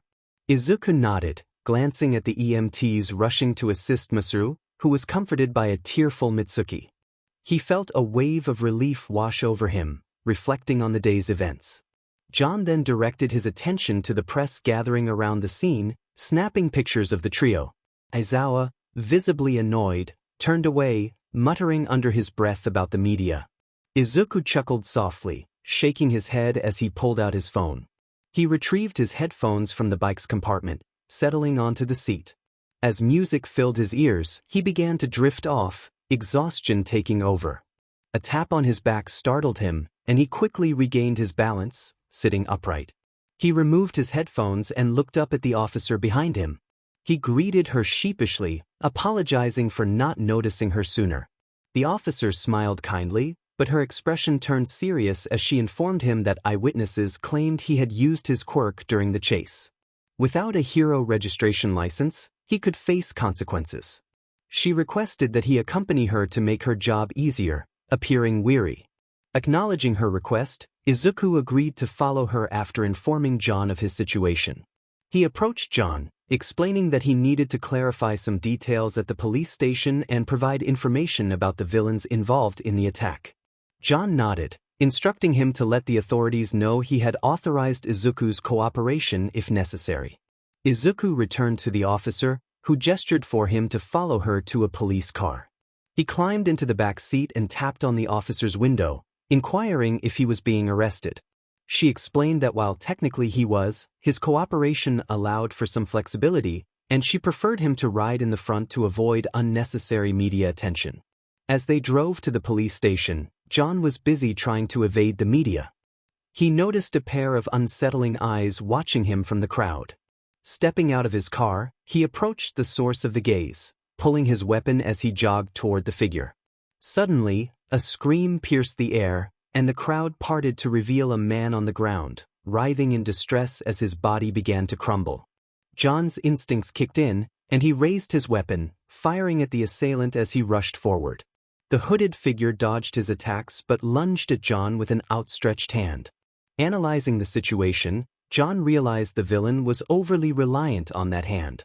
He countered the attack, striking the villain's forearm and stopping him momentarily.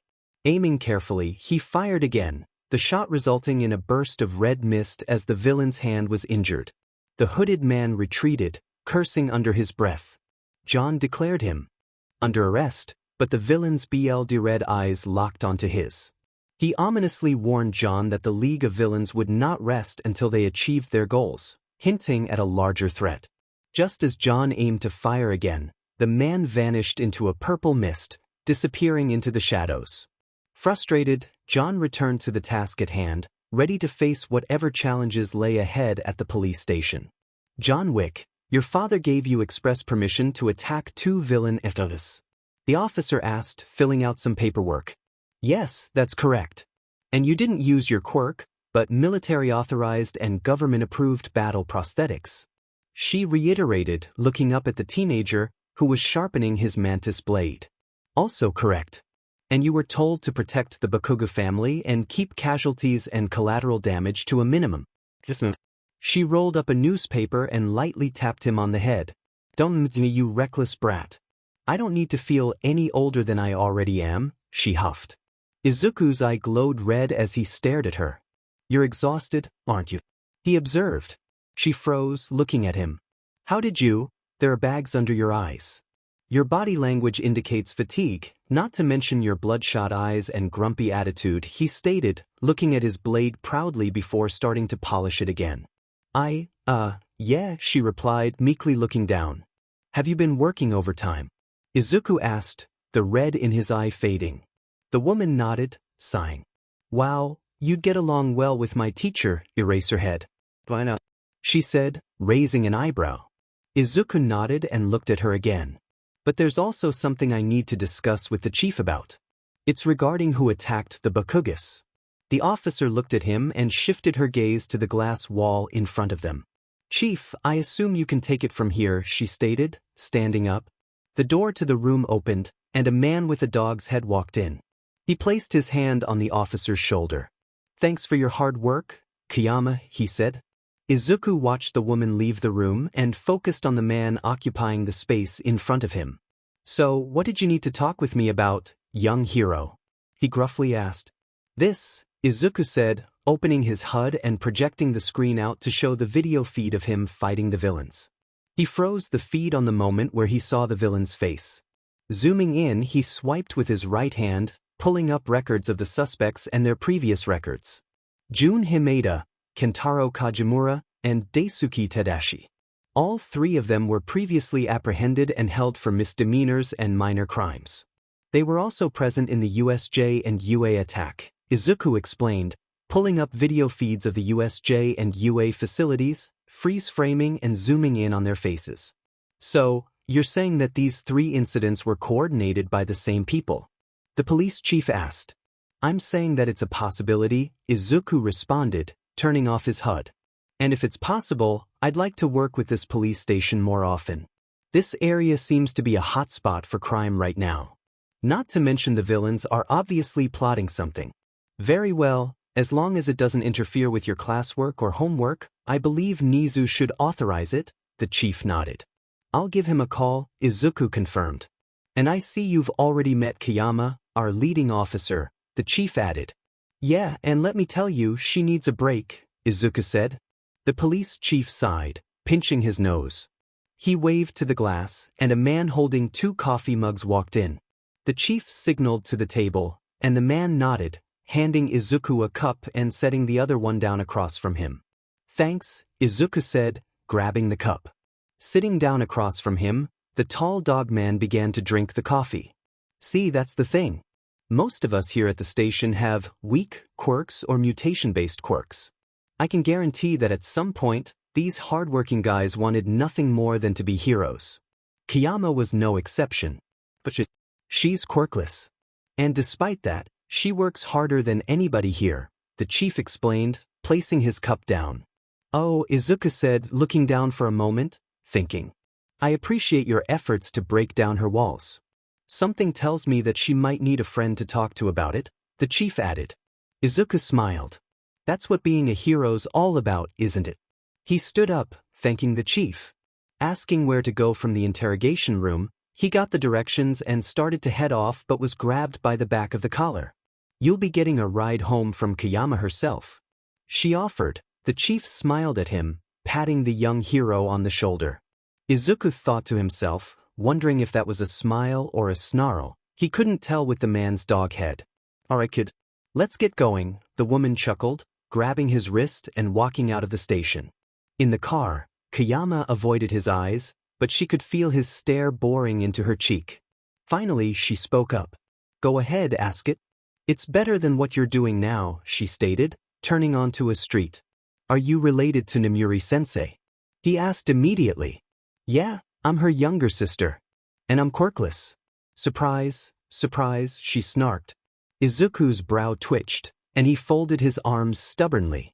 That's irrelevant. I still think that you're super cool, he said. Obviously not expecting that response, the woman turned red, taking her eyes off the road. Hey, eyes up, miss. I don't want to crash, Izuku joked. She lightly tapped his head with a roll of paper. Quite, you dork, she said, her blush fading as she refocused on the road. So, is it okay if I ask a few more questions? I'm a big nerd when it comes to stuff like this, Izuku said, pulling out a notebook. Sure, she replied. Could you tell me your full name and your likes and dislikes? He gushed, scribbling in his notebook furiously. But, do you need to know this exactly? She asked, hesitant. The traffic light in front of the car turned red, and the car slowed. Izuku froze, smiling bashfully and rubbing the back of his head. He showed her his notebook proudly, and she stared at the intricate portrait of her body, crafted in mere moments by the kid.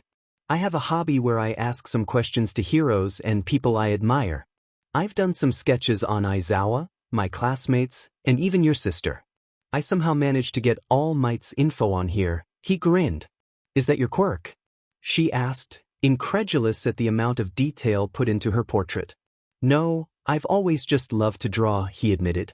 She smiled and waited for the light to turn green. Well, my name is 𝐒𝐬𝐬 𝐃𝐞𝐭𝐚𝐢𝐥𝐬. I'm 23 years old, quirkless, and I love coffee and late-night dramas. I have a black belt in karate, aikido, aido, and kendo. And I hate horror movies, she explained, handling the steering wheel with practiced ease. Izuku thought to himself, realizing she might not take it too well if it came up that he was dating her sister, who was 7 years older than him. In the canon, she's 30, so she'll be 25 here, minimizing the age gap for their lady killer broccoli man. As Izuku jotted down the rest of his notes, he bowed to her, expressing his gratitude. She smiled back at him, assuring him it was no trouble. 𝐒𝐬𝐬 pressed the acceleration on the car, and the vehicle lurched forward. Suddenly, her attention snapped to the side, and Izuku followed her gaze. He was jolted to the side as a police car flipped onto its roof, tumbling across the street. A ringing filled his ears, disorienting. Shaking his head, he tried to regain his focus as colors bled into view, revealing a group of men and women staring down at him and 𝐒𝐬𝐬, who remained unconscious. His vision faded momentarily, and when it returned, he found himself being dragged into a building. After a while, he located 𝐒𝐬𝐬 again, feeling a sense of dread wash over him. He blinked rapidly, trying to clear the spots from his vision. Izuku felt his arms being restrained, strung up by his wrists. His head spun, and he felt a wave of nausea wash over him. He spat out a small amount of blood onto the ground, struggling to shake off the effects of his concussion. Meanwhile, John searched around for any officers, frustration mounting within him. He shouted into his phone, urgently contacting Nizu.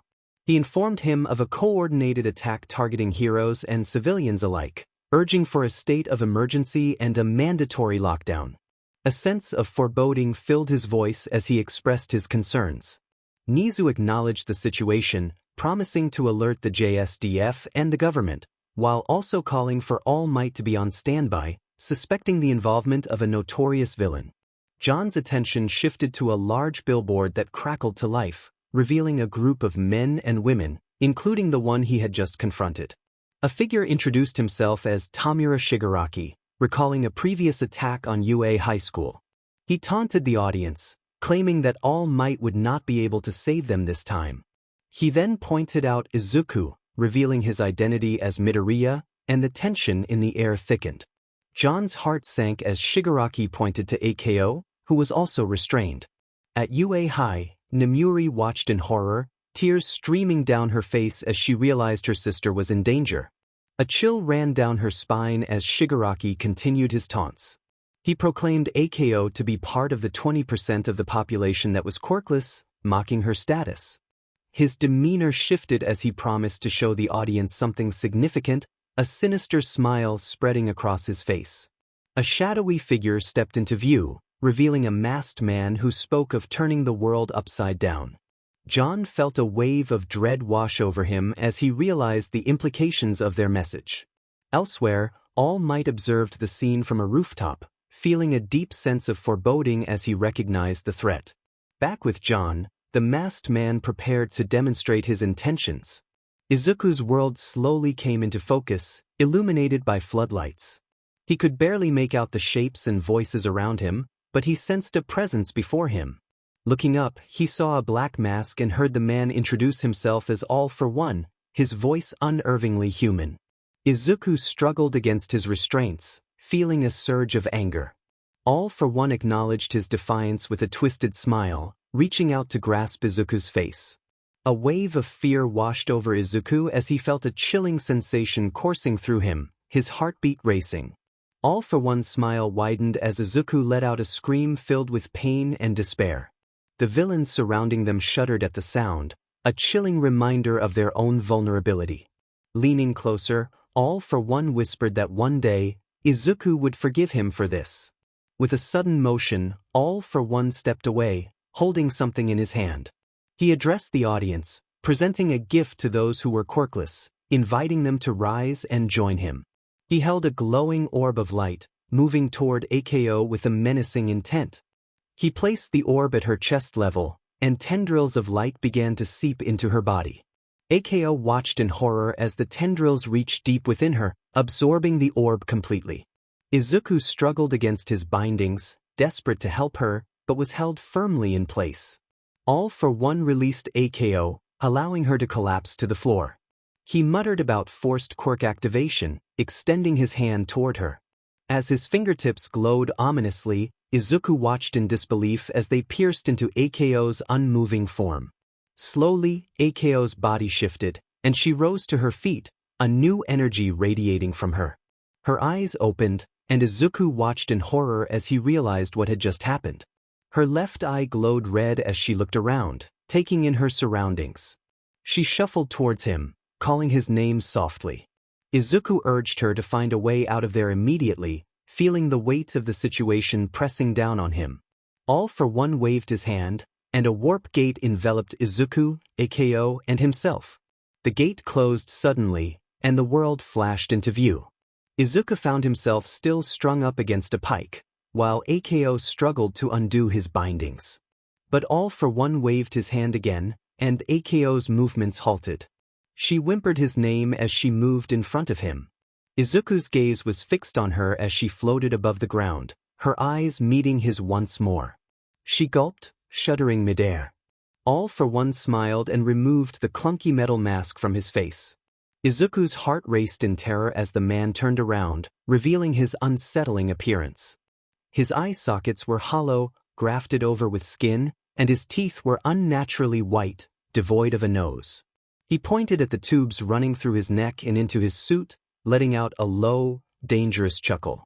A pink aura surrounded Izuku's wrists, and he watched as the knots of his restraints began to loosen. All for One spoke of the heroes who had wronged him, claiming to be a product of a failed dream. He expressed his longing to create a society filled with love and acceptance, blaming All Might for his current state. The pink aura faded, and the ropes fell to the ground. Izuku's breath hitched as he realized what that aura reminded him of. All for One extended his hand, inviting Izuku to join him in overthrowing the current system. He promised a world free of heroes and villains, a world without death and destruction. Izuku's hand trembled as he felt the weight of the decision before him.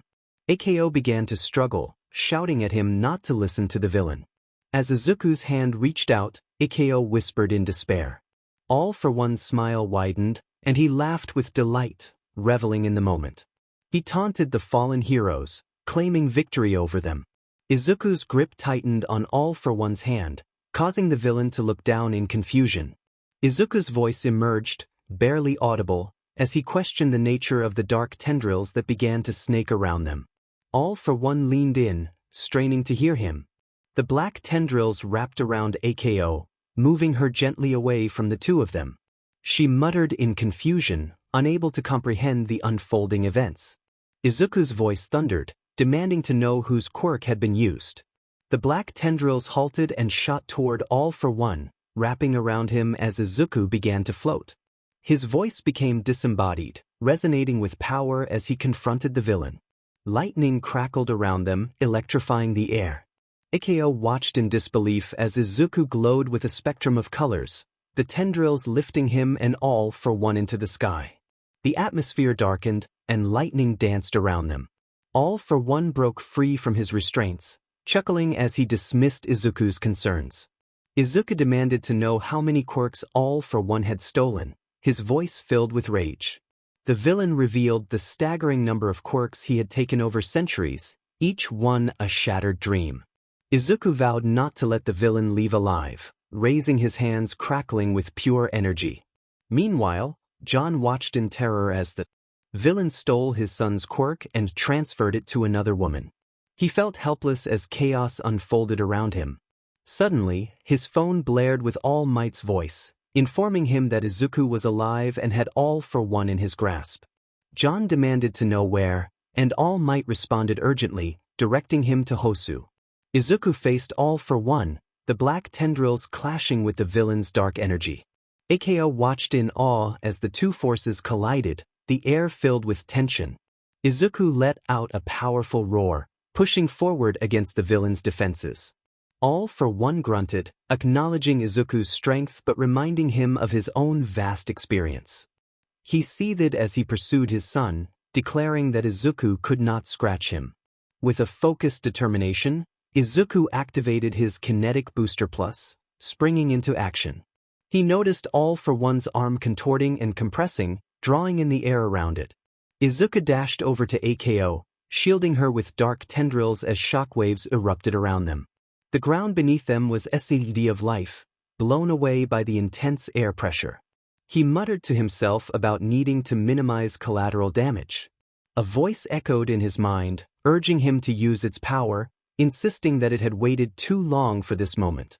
Without hesitation, Izuku moved his hand forward, energy surging through him.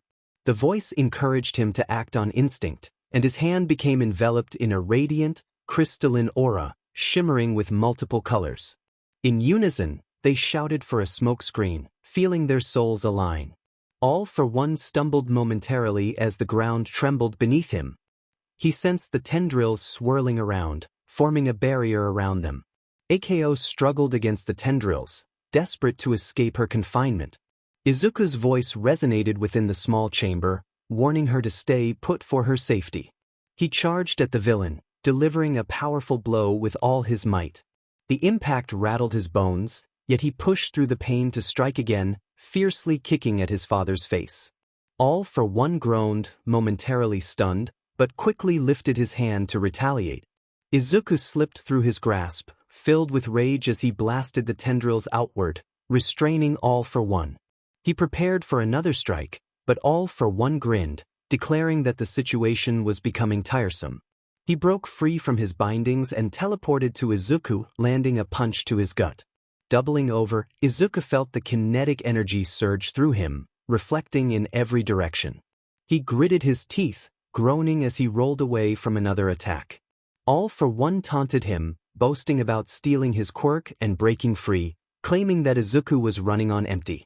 With a growl and a vein pulsing on his forehead, Izuku charged forward, smashing his metal fist against All for One's body. The resulting explosion of shrapnel scattered around them, causing minor injuries to both. All for one smirked, mocking Izuku's self-destructive tendencies. Fueled by fury, Izuku slammed his metal stub into the ground, electrifying the area. Tendrils wrapped around his arm, forming a black RBB hand. With newfound confidence, he prepared to fight back, acknowledging the voice that had lent him its strength. He nodded and surged forward, slashing at All for One's face with black WHP. Thunder crackled and lightning swirled around them, creating an electrified cage. Izuku declared it was just the two of them now, delivering another punch that intensified the ache in his knuckles. All for One grinned, spreading his arms wide as portals opened beside him. A booming voice echoed from above, urging Izuku to have no fear. He managed to create a small opening in the electrified cage and watched as All Might descended, landing with a powerful thud. Hawks and Endeavor were also present, ready to assist. Izuku felt a hand on his shoulder as a man passed him, encouraging him to take AKO and get her to safety. With John cursed as a hail of bullets ricocheted off the hood of his car. Masaru shouted for everyone to get down while he shot back at their pursuers. Katsuki growled, his hands crackling with energy, refusing to take orders. Mitsuki slapped the back of his head, scolding him for his attitude. She pointed out that Masaru was risking his life for them, and Katsuki grumbled in response. Mitsuki insisted he stay quiet, and John couldn't help but smile, reminded of his own mother. Suddenly, John's phone buzzed, and he answered the call from Izuku, who sounded startled. John informed him of their location and the trouble they were in. Izuku promised to meet him at the next big intersection. Just then, a bullet whizzed past John's face, and he heard Masaru cry out in pain. Looking back, he saw Masaru bleeding from the shoulder and panicking about running out of ammo. John tossed him a new magazine, urging him to reload and keep shooting. Mitsuki took charge, grabbing the gun from Masaru's hands. She quickly loaded it and turned to fire at their pursuers, shouting fiercely to protect her family. Her shot hit a car behind them, causing it to explode and leave only two pursuers remaining. A moment of silence fell in John's car, broken by Katsuki's calm warning not to let Mitsuki keep the gun. John was astonished by the turn of events, and Mitsuki sheepishly laughed, asking if she was going too far. John encouraged her to keep shooting, and her eyes shone with determination as she complied. Katsuki shuddered, and Masaru admired his wife, grateful for her bravery. With Izuku, his HUD displayed a minimap, tracking John's last known location. He thanked Mei for the handy device as he maneuvered through traffic, narrowly avoiding collisions. Glancing back, he saw Eraserhead keeping pace effortlessly. Izuku accelerated, checking his HUD again. Unfolding the blade on his right arm, he leaned forward, spotting the black Mustang surrounded by two other vehicles. Pulling up alongside the Mustang, he shouted to John about the situation and rules of engagement. John authorized lethal force while emphasizing the need to minimize collateral damage and instructed Izuku to engage the villains to save Bakugo and his family. Acknowledging the command, Izuku veered away from the Mustang and activated the auto drive on his motorcycle. Standing on his seat, he quickly assessed his surroundings, preparing for action. Leaping into the air, he positioned himself to make contact with the vehicles. As he slammed into the front windshield, he tore apart the engine before jumping back onto his bike. Watching the car explode, he turned his attention to the second vehicle, which had begun firing at him. He quickly checked his left arm, mumbling to his cyberware to perform as expected. Raising his arm, he activated the panels, readying himself for the next phase of the battle.